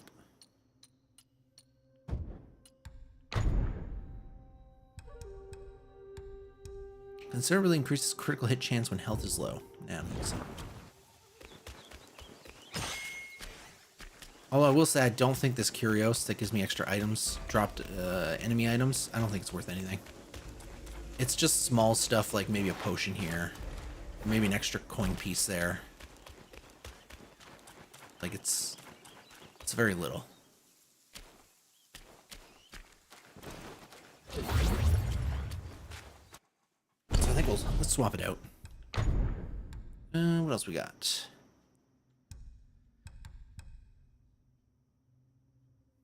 This could be worth it. Slightly increases damage reduction. I feel like I have enough. Let's try this. Let's see if this actually is worth anything. I die so little, though. That's the only thing. Not to brag, but I don't die that much.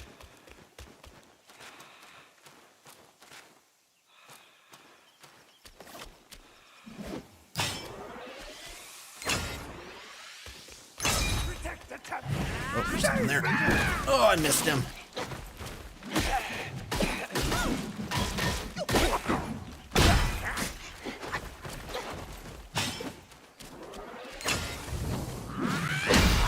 All right, your turn.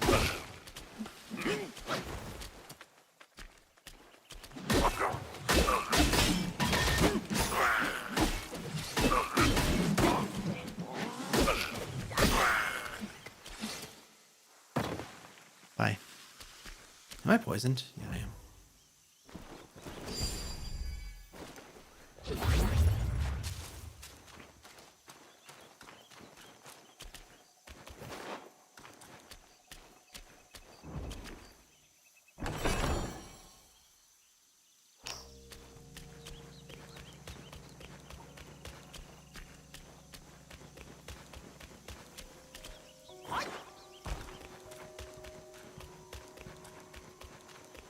missed that coming in this way, so that's good.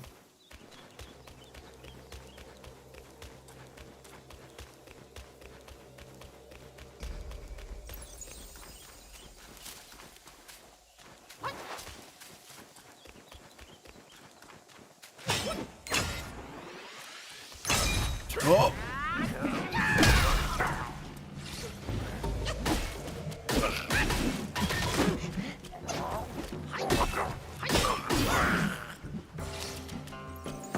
You're done. You're done.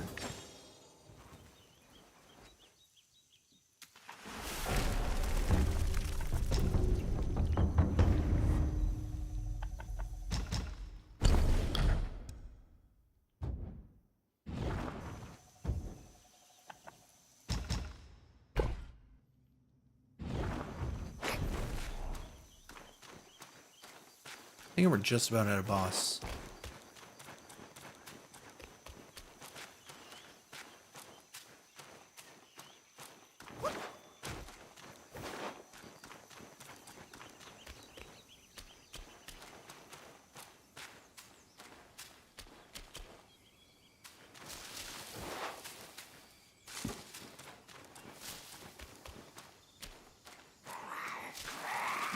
I knew you were there. I didn't know you were there.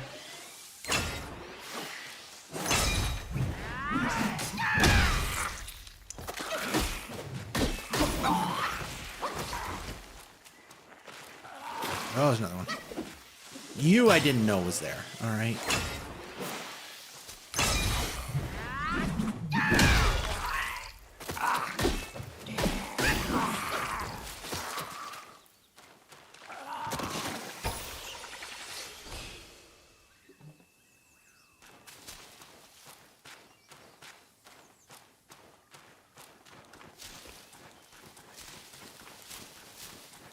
The first one I expected, the second one I didn't.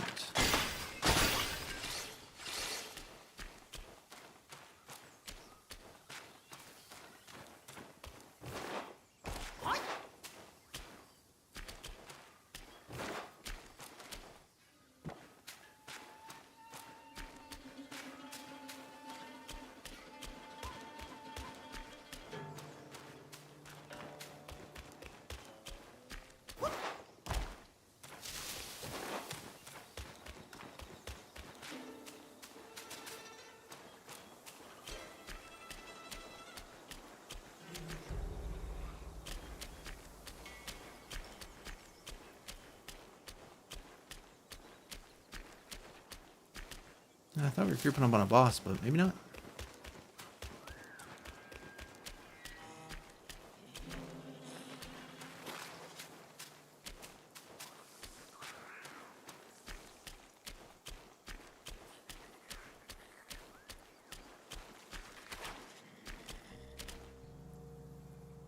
Thinking this is a side area. Ugh, there's so much garbage here.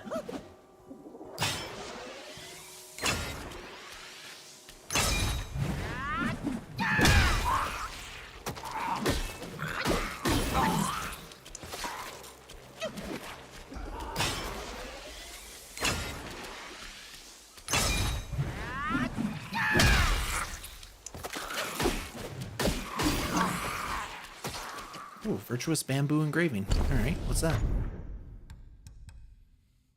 Slightly increases might recovery rate. Eh.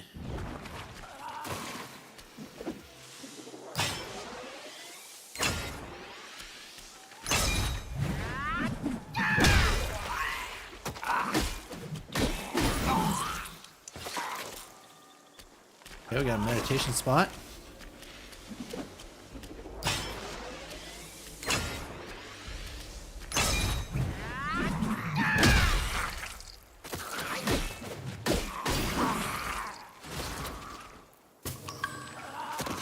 Oh, a goat skull.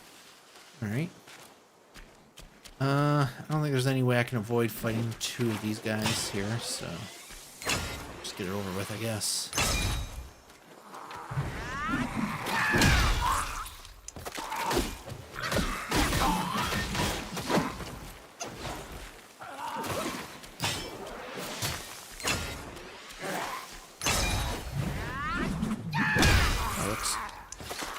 That works. All right, guys, it's time for another meditation.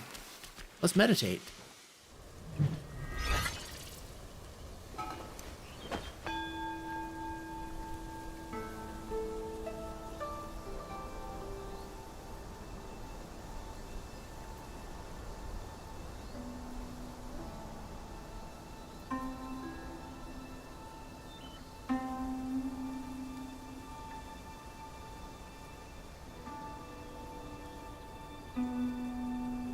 I love meditating while looking at flatworms.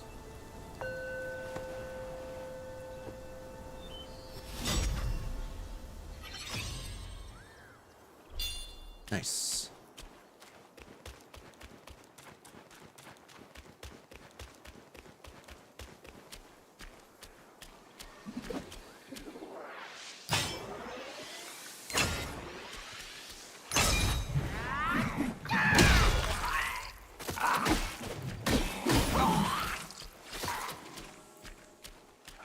Okay, that's another one I'm not going to be able to avoid having to fight two. Probably this one too.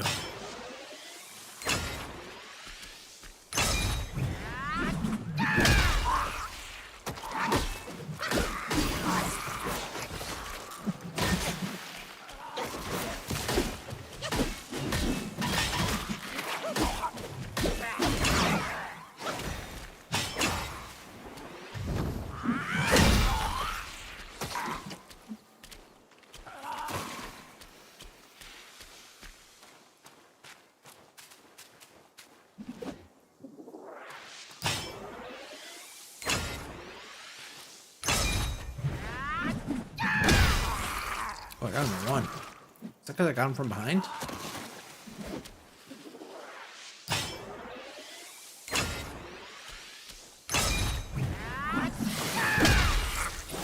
Oh, I'm definitely getting poisoned.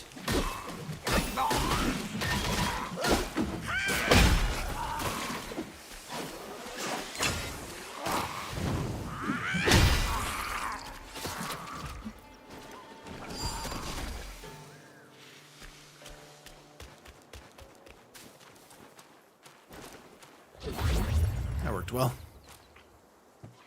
Because these things restore gourd pips, so I was able to full heal. Alright, let's go fight Dragon Snake, or Tiger Snake, I mean. This guy is a spirit, so he's gonna be stronger. You don't see me. You don't see me. Quit fooling. Quit fooling, bro.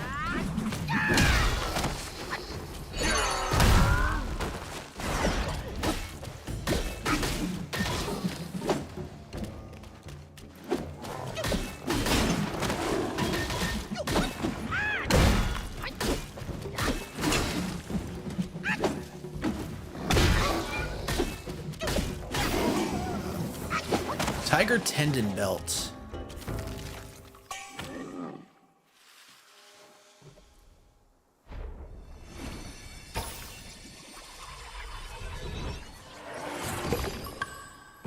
Alright, he works for me now.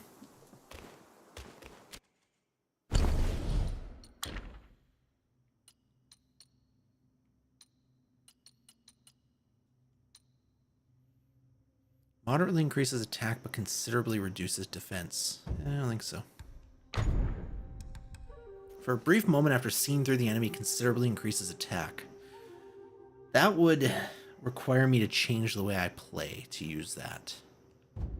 Because I don't use see-through all that much.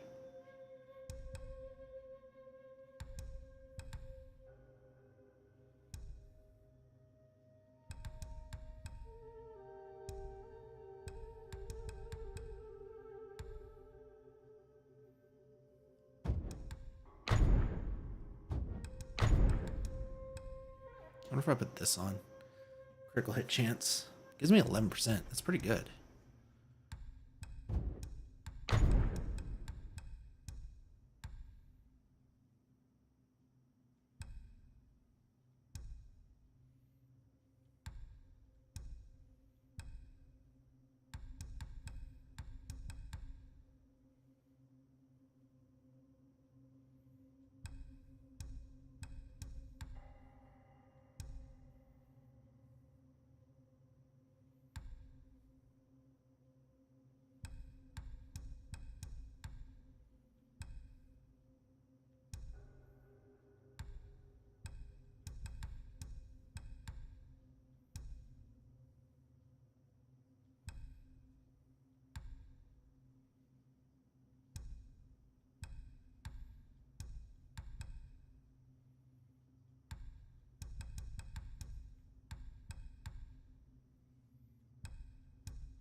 let's do that.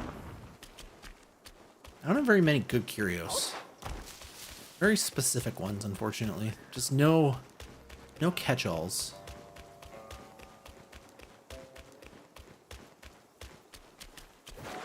Who this?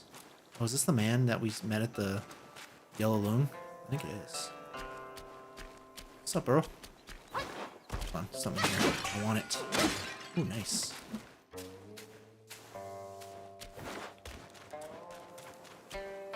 Knowing the joy within the play, why chase the notes astray? That's what that's Love my and passion that's my are as motto. fleeting as the clouds.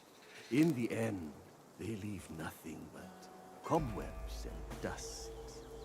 A broken mirror cannot be made whole again, my friend. Oh, that's a shame because I Thou actually must broke a mirror beg, if you will, recently. that attachments are not to be dwelt upon.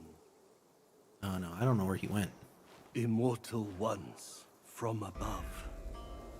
For love she strayed, in her webbed prison. Through mortal years she stayed. Immortal once, in her webbed prison. Man, I don't know what that means. Immortal in her webbed prison. Why did I come out here? You didn't even do anything for me.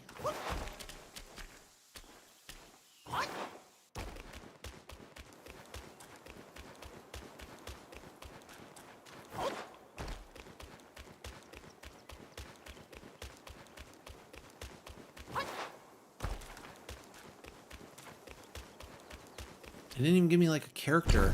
Wait, it might have. Oh no, that's for the meditation spot. One more meditation spot. In this area.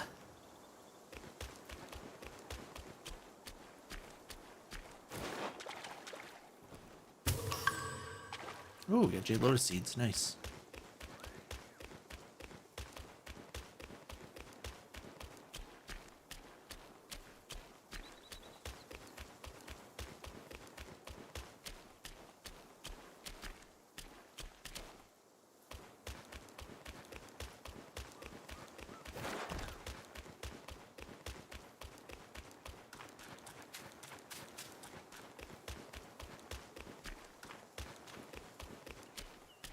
I guess for now we're going up this way. Am I though? Am I the intruder or are you the intruder?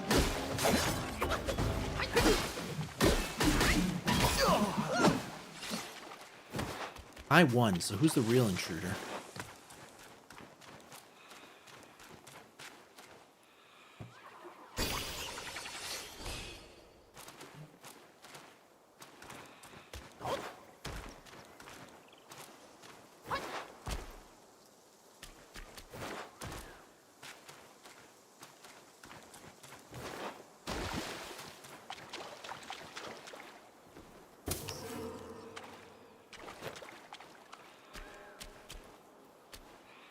This guy's peeing on things. I will kill you.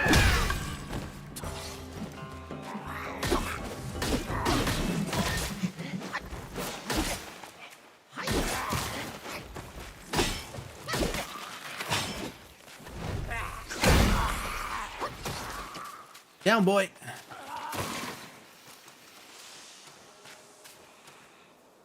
There's something breathing very heavily in this vicinity. Like very heavily. Was that him right there? That's what's breathing heavily? Can he calm down a little bit, maybe? Why does he think it's okay to breathe so hard? Listen to him. He's having an asthma attack.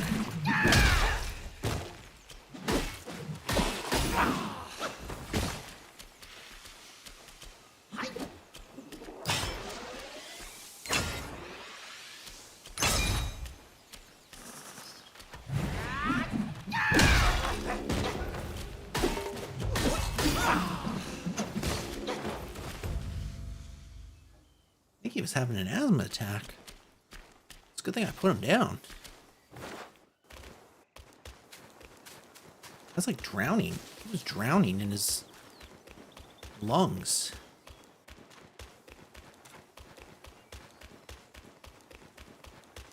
Some TB shit or something. Poor guy. God dang.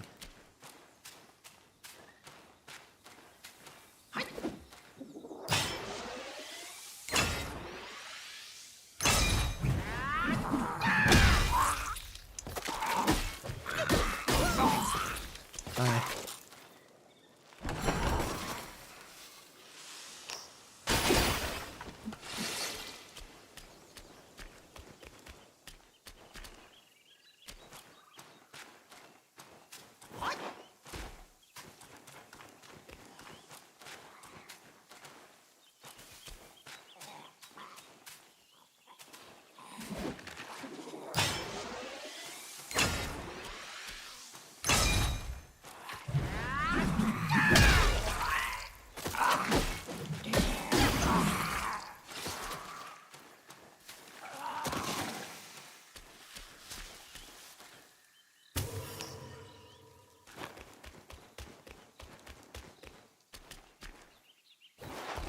Alright, let me just go see what's the other way real quick.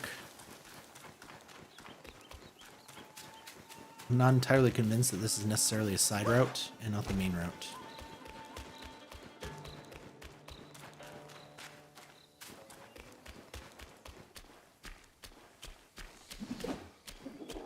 What's up, boys?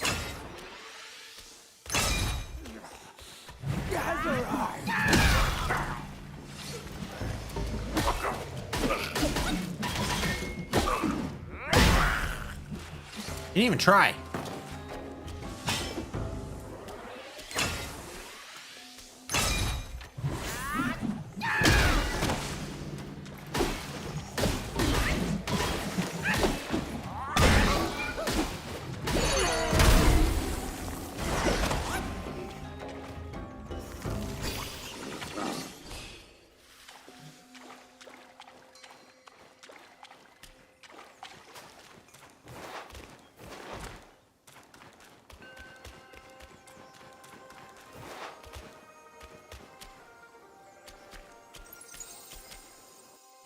Alright, there's a very good chance that this is the main way, so I'm gonna grab this. I'm not gonna rest, but I'm gonna grab this, and then we're gonna go back the other way.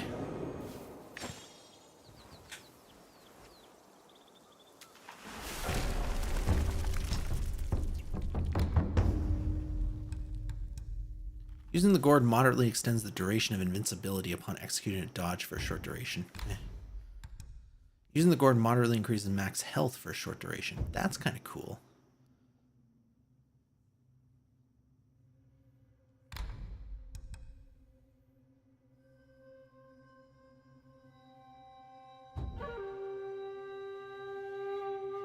I don't know how much this I don't know how much extra this heals. Slowly recovers a small amount of health. I don't know if this has ever been like, oh yeah, that. And I guess I'll stick with what I got. It's been working for me. I think at this point, the consideration is just that it's been working for me. Even though I don't know the raw numbers on it. Like, I'm thinking, like, if I increase max health, like, my gourd doesn't fully heal me, so I mean, my max health can be increased for a short period, but it doesn't mean anything if I have to use a second gourd. Okay, there's definitely a chief over. That's definitely a chief. Oh shit, there's two things there.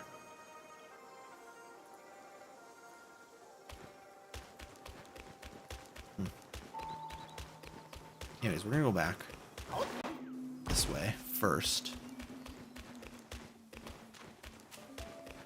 Because I've already killed things on this path, and there's not a shrine. At least not yet. So, like, I can go up this way, and then I teleport back to that shrine. It's just a simpler route for me there.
Oh, I was gonna say I don't think any of these are gonna be monsters. Oh, this is a boss.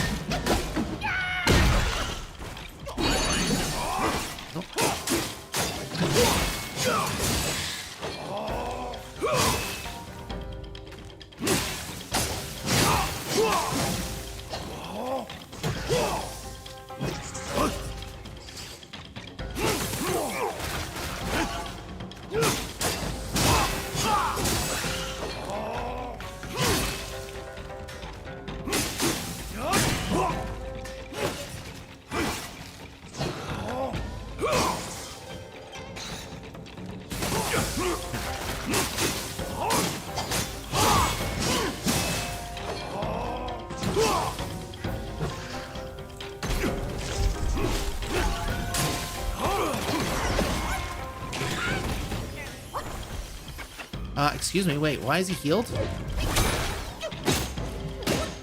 Why is it fully healed? What the fuck? Does it heal itself when it hits me or something?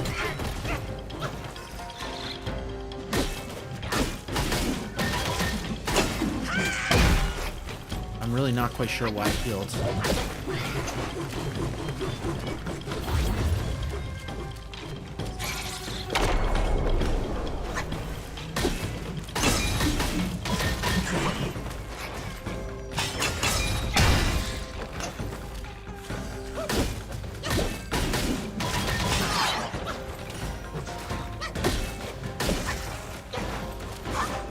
It's doing.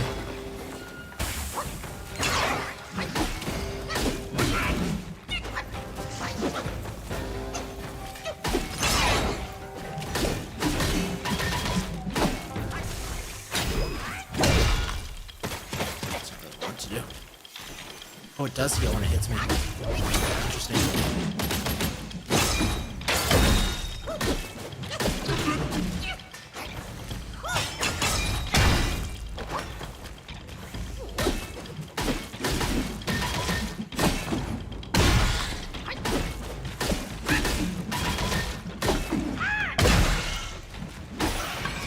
Dead. And it poisoned me on its way out. That was cute.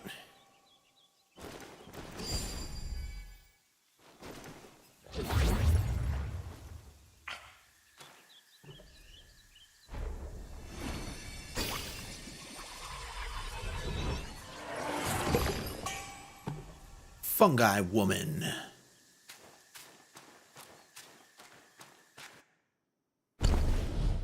Wait, that wasn't even a... That was nothing.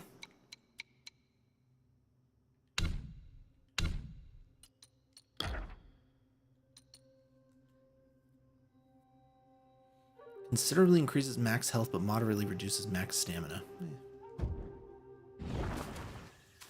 I don't want to trade off. I don't need a trade off. I got something that greatly increases my defense. Why would I trade that off? Why would I switch it for something that trades off, I should say? It's weird that I didn't get a, Ooh, what's this?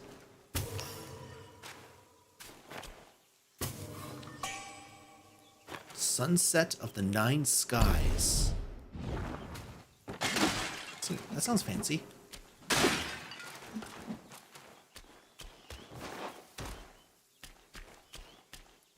It's weird I didn't get a Yao Gui chief from that, though. I think I would have, right? It was a boss. Had a boss bar.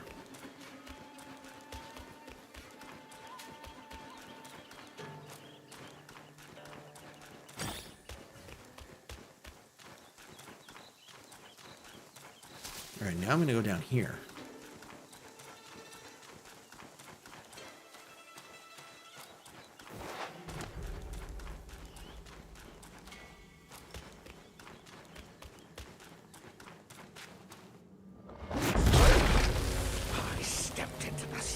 For nothing but your sake. I'd appreciate a thank you, but you gave me torn arms. I don't even know who you are, bro. In compensation, I'll claim yours. A swift blade speaks the loudest.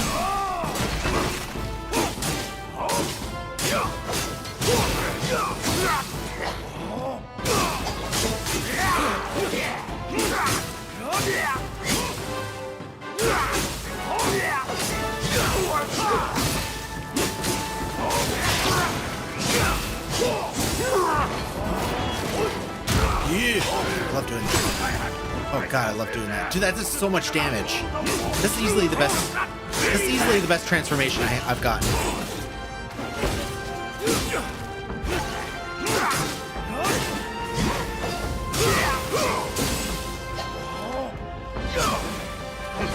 Look how much damage I did in that. Oh, something happened. I see now. There's never ascension from those sacks. Worthless limbs be gone! That old Daoist fooled me. My challenge was a delusion. Forget it! You gonna leave now, bro? Face me in a fair fight. You shall learn to best that corruption.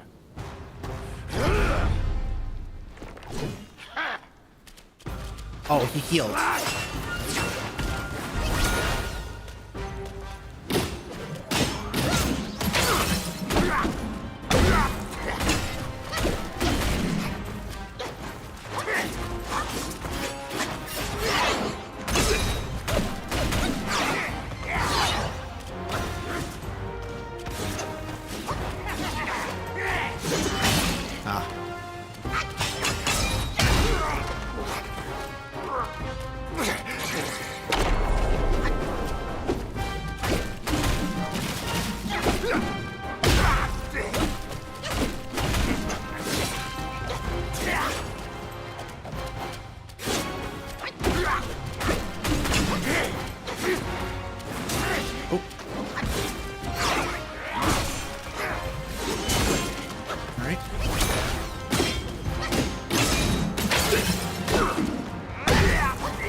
You were not good at fighting, bro.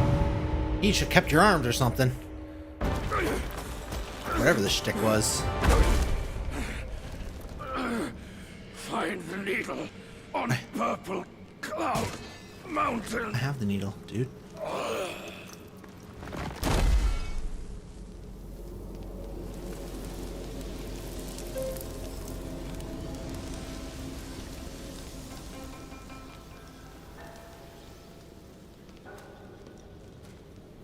I have the needle? Don't I have the needle?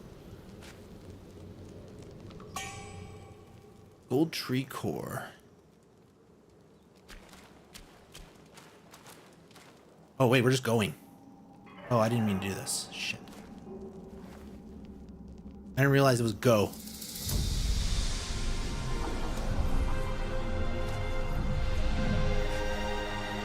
I didn't realize this was a go.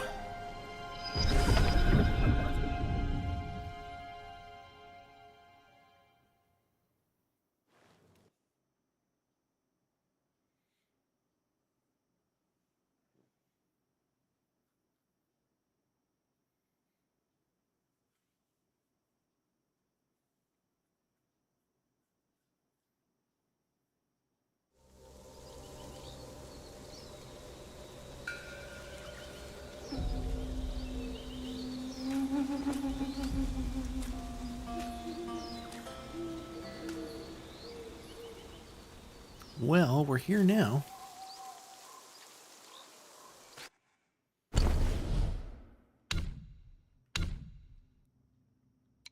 Oh, that was a character. That wasn't even a chief or whatever. That was just a character. Venom Daoist. Schemes and plots hard to outsmart. Impulsive nature, straightforward heart. He should thank his twin blades. One cuts through folly, one has the truth displayed. Gentle mountain breeze, wildflowers covered ground. Inside the stone cave behind the temple. The purple-faced Daoist master asked with a gentle smile, "How long have you been in this temple?" I do not know. I can only remember that the thunder has struck the hall over 100 times, replied the Venom Daoist, standing cautiously beside the master. Then it has been over 100 years, the master said, walking towards the bare stone wall, about to touch it. Master, the Daoist called out, I've been here for a long time, yet you have not taught me any skills. Could you perhaps teach me a few moves today?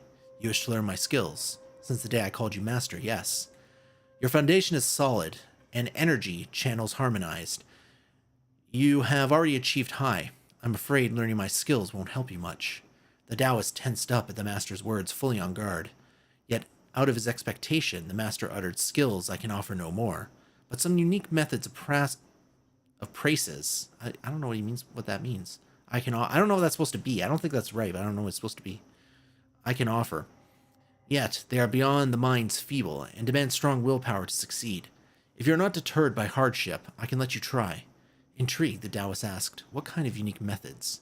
The Taoist shook his head and said, without your willingness to learn, I cannot tell you that. The Taoist pondered deeply, unable to make a decision. The Taoist gently persuaded, it is a path trodden by many of my disciples. If you come here, attempt nothing, and achieve nothing, would it not be a journey in vain? Hearing this, the Taoist remembered his brother's instructions and inquired, what can this method achieve? It will refine your body, elevate your divine skills, and the path to ascension shall be an ease.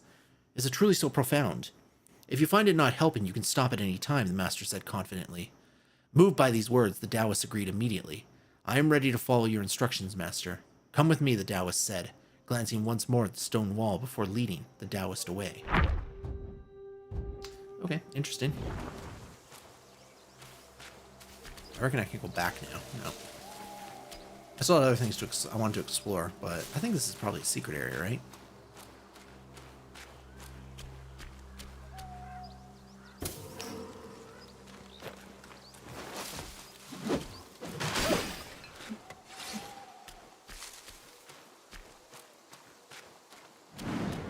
Purple Cloud Mountain. What the hell is that?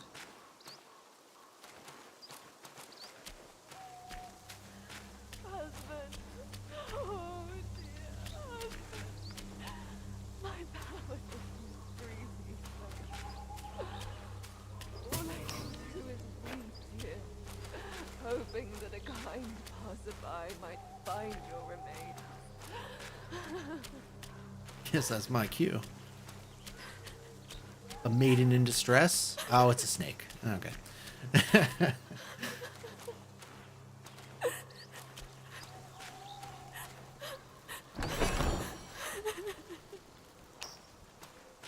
Well, maiden. Young master, please forgive my impropriety. I am but a widow, here to mourn my late husband. Did you eat him? Show some kindness and excuse my manners. We lived in peace. You're a in our snake. I'm not mountain expecting home. much. But out of nowhere, wicked insects swarmed the place. They occupied our village. I was the lone survivor. I intended to retrieve my late husband's keepsakes, but the Guai's leader, the Scorpion Lord, has discouraged all my attempts with his death sting. That sounds serious.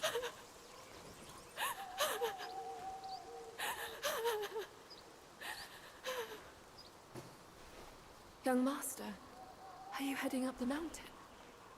Venomous Yao Guais have infested the forest ahead.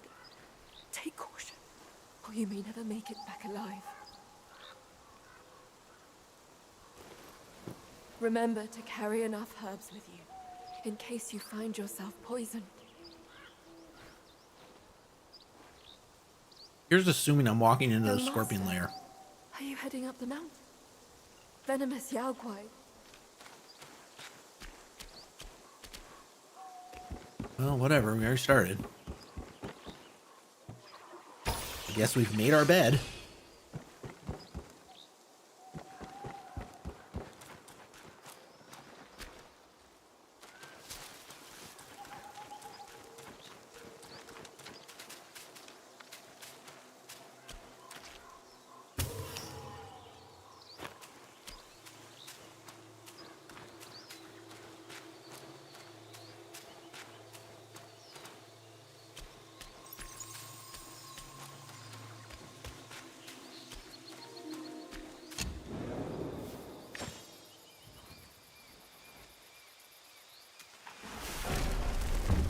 The secret. Purple Cloud Mountain secret. Valley of Blooms. Alright. Each sip requires 35% of maximum health, grants considerable amount of ki. That's it has 3 soaks on it though, but that's significantly less than this. I'd rather, like, the gourd is meant to heal me. You can put a bunch of different types in here, and that's great. But I want the gourd to heal me. So I'm gonna go, and at the end of the day, like, all this should be upgradable because its purpose is to heal me. That's what I want from it. Okay, we can get this though, and I'm going to. What do I have equipped? I think I got this one equipped anyways. Alright, better attack, better critical hit chance by a lot, actually.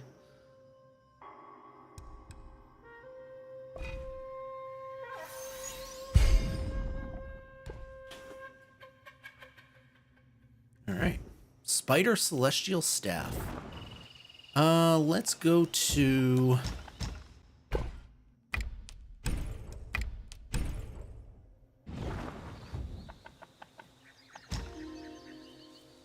Let's go to the re-scroll. Do some upgrades.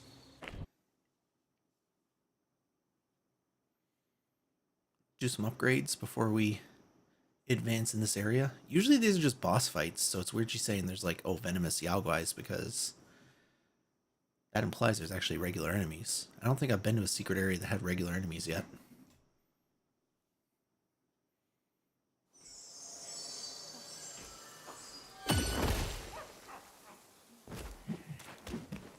Alright.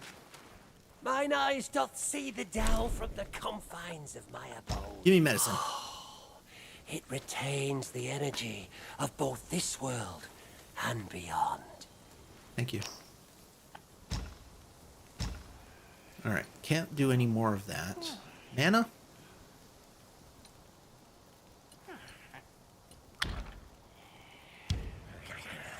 From yin and Let's do mana. I like being able to cast extra spells. It's kind of what I appreciate.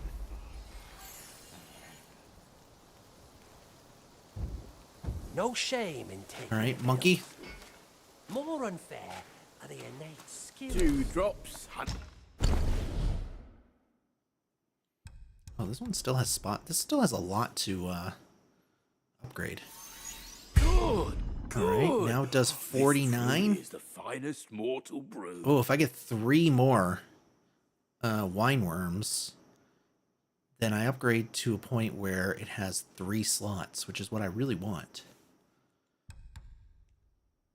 Now heals just about half of my health, so that's pretty cool.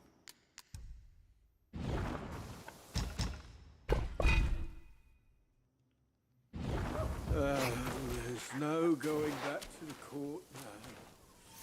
Only drink can drown What do my you sorrows. think of my work? I gave you something and you haven't... I've spent Have a seat. from seed to sprout to fruit. What happened to that harvest. hammerworm thing I gave you? What happened to it? Leaving so soon. Do visit from time to time. What's this? What is this? Oh, this is the hammerworm. I'm supposed to feed it? I didn't know that. He's like, I'll do something with it. I didn't know I was supposed to do something with it. What do I get from feeding it? I didn't know I was supposed to be feeding it all along. He didn't say that. He didn't say like, oh, come feed this little brat. He's part yours. He said, no, I'll make a man out of him. I'll make a man out of this worm. What's fair to the eye He lied to me. may prove foul to have. I don't think I have enough stuff to upgrade anything. Yeah, I need celestial ribbon. Fine gold thread. This is very rare stuff.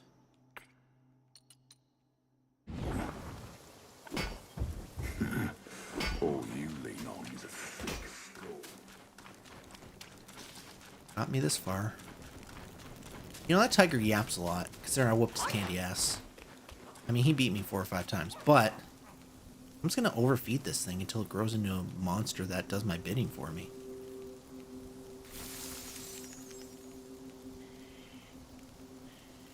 Boy.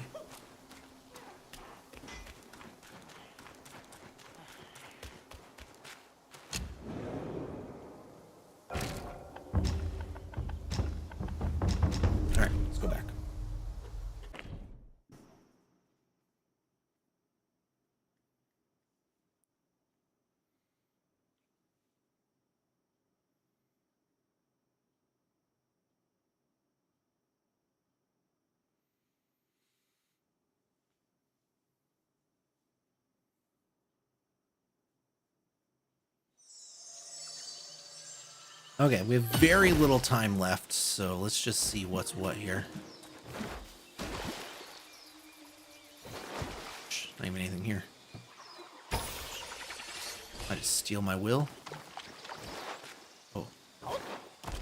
That's...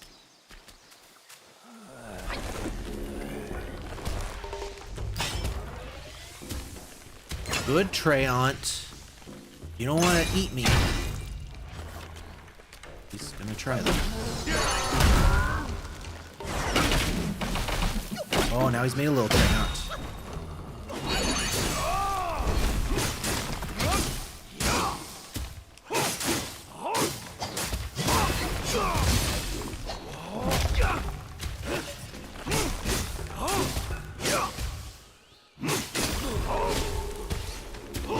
What's this little fucking thing?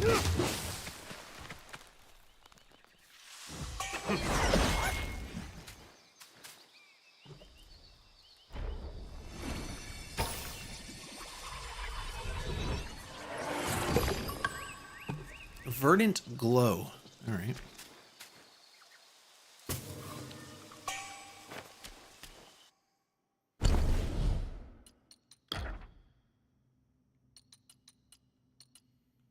Slowly recovers a small amount of health. That could be interesting. That could be interesting. All right. Hey, that was the last one from this chapter. Nice. Lush leaf. Amidst the lush leaf's embrace, free from the dust of life's race, branches side by side they stand, their pursuit as firm as land. Once, a wealthy scion, seeking the path of the immortals, abandoned his family fortune and retreated to the mountains for solitary practice. Accustomed to being served, he struggled alone and faltered, often in basic chores. One day, while washing clothes, his basin drifted away. He sat by the river and wailed aloud. Suddenly, from the rustling trees, a young and beautiful woman glided down to him. Just glided down? All right. She landed... God, why can't a woman just glide into my life? Damn, I'm gonna go hang out by rivers more often.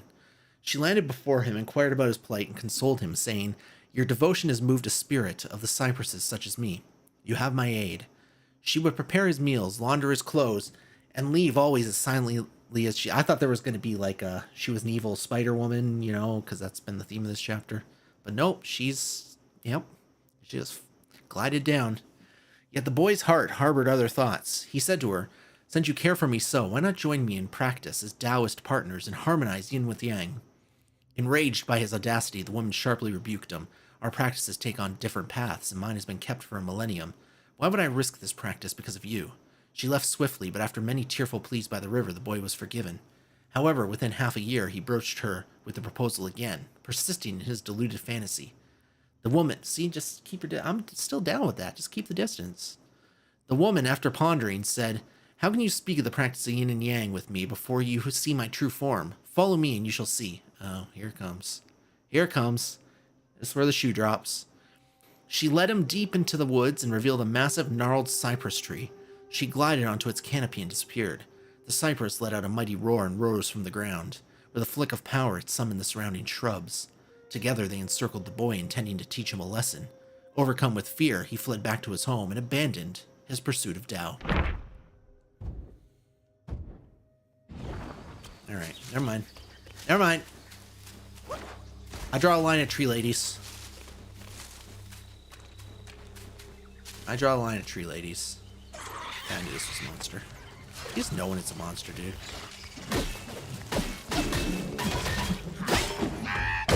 Bye-bye.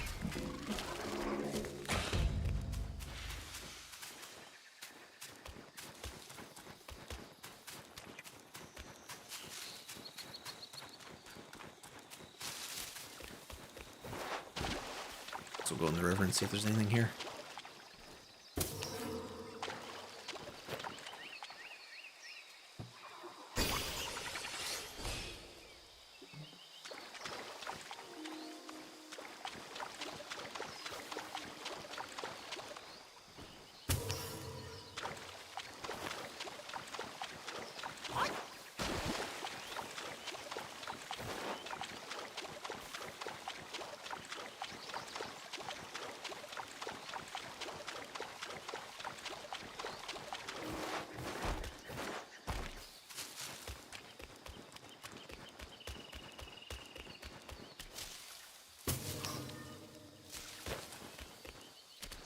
So I'm not really sure.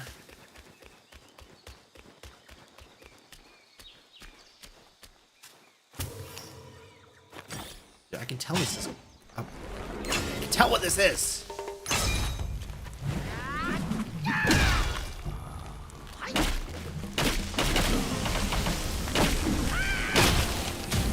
Oh, there's multiple tree monsters.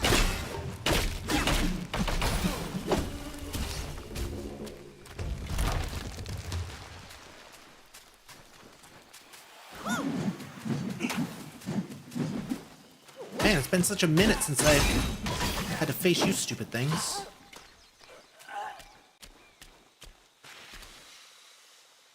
Just mixing everything now, aren't they? So I'm thinking that's probably the way to go.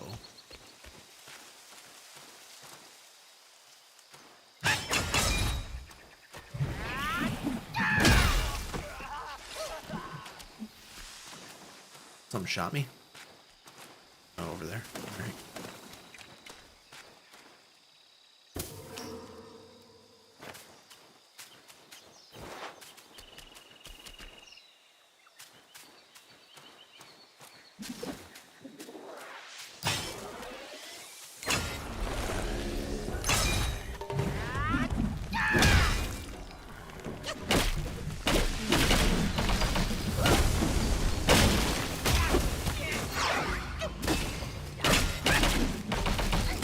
So do these things just not fight and he just summons things to fight for him?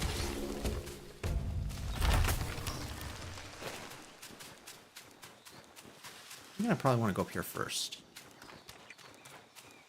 Which... Oh no, hold on. This is a different place than I thought it was. No, it's not. Because this is the river here, right?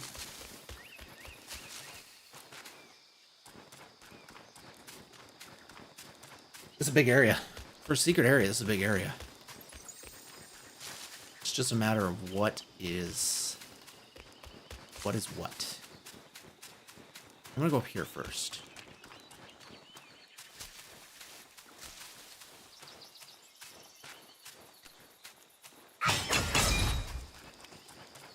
Among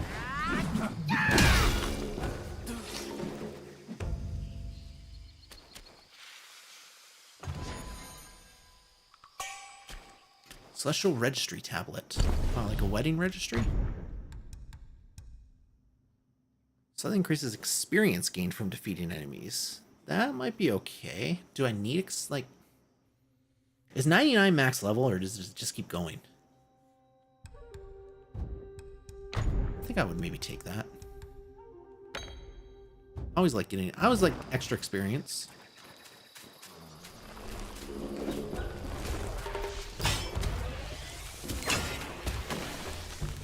Some shot me. Yep.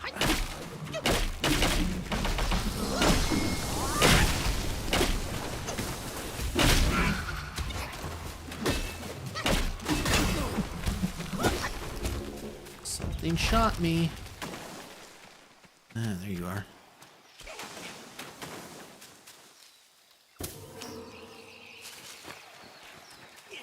This is a big area, man.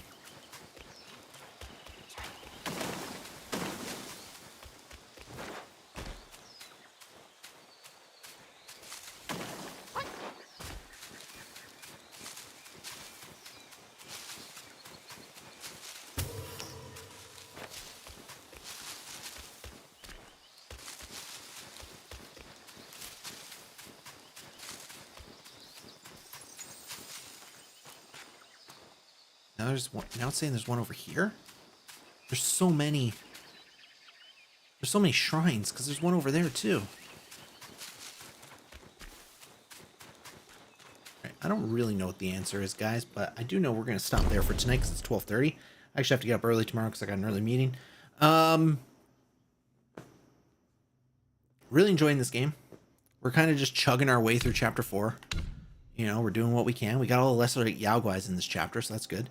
We're missing 6 chiefs, 3 kings. I imagine there's going to be at least 1 or 2 chiefs in this area, and a king for sure. And then we're also missing 2 characters, so which may or may not be boss fights also. So we're getting there. we're getting there. That's my analysis of the situation. Just we're getting there. We'll get there when we get there. And then we just got chapter 5 to do. So we're gonna do some long casts on Friday and Saturday probably. We'll see how Saturday goes. Maybe Friday and Sunday. Maybe Friday and Sunday we'll do some long casts. Because I do have a 4-day weekend this weekend, which is nice. But my goal is still to finish this by the end of the weekend, which I think we can do with some long casts. And if chapter 5 is not that long, who knows? Who knows?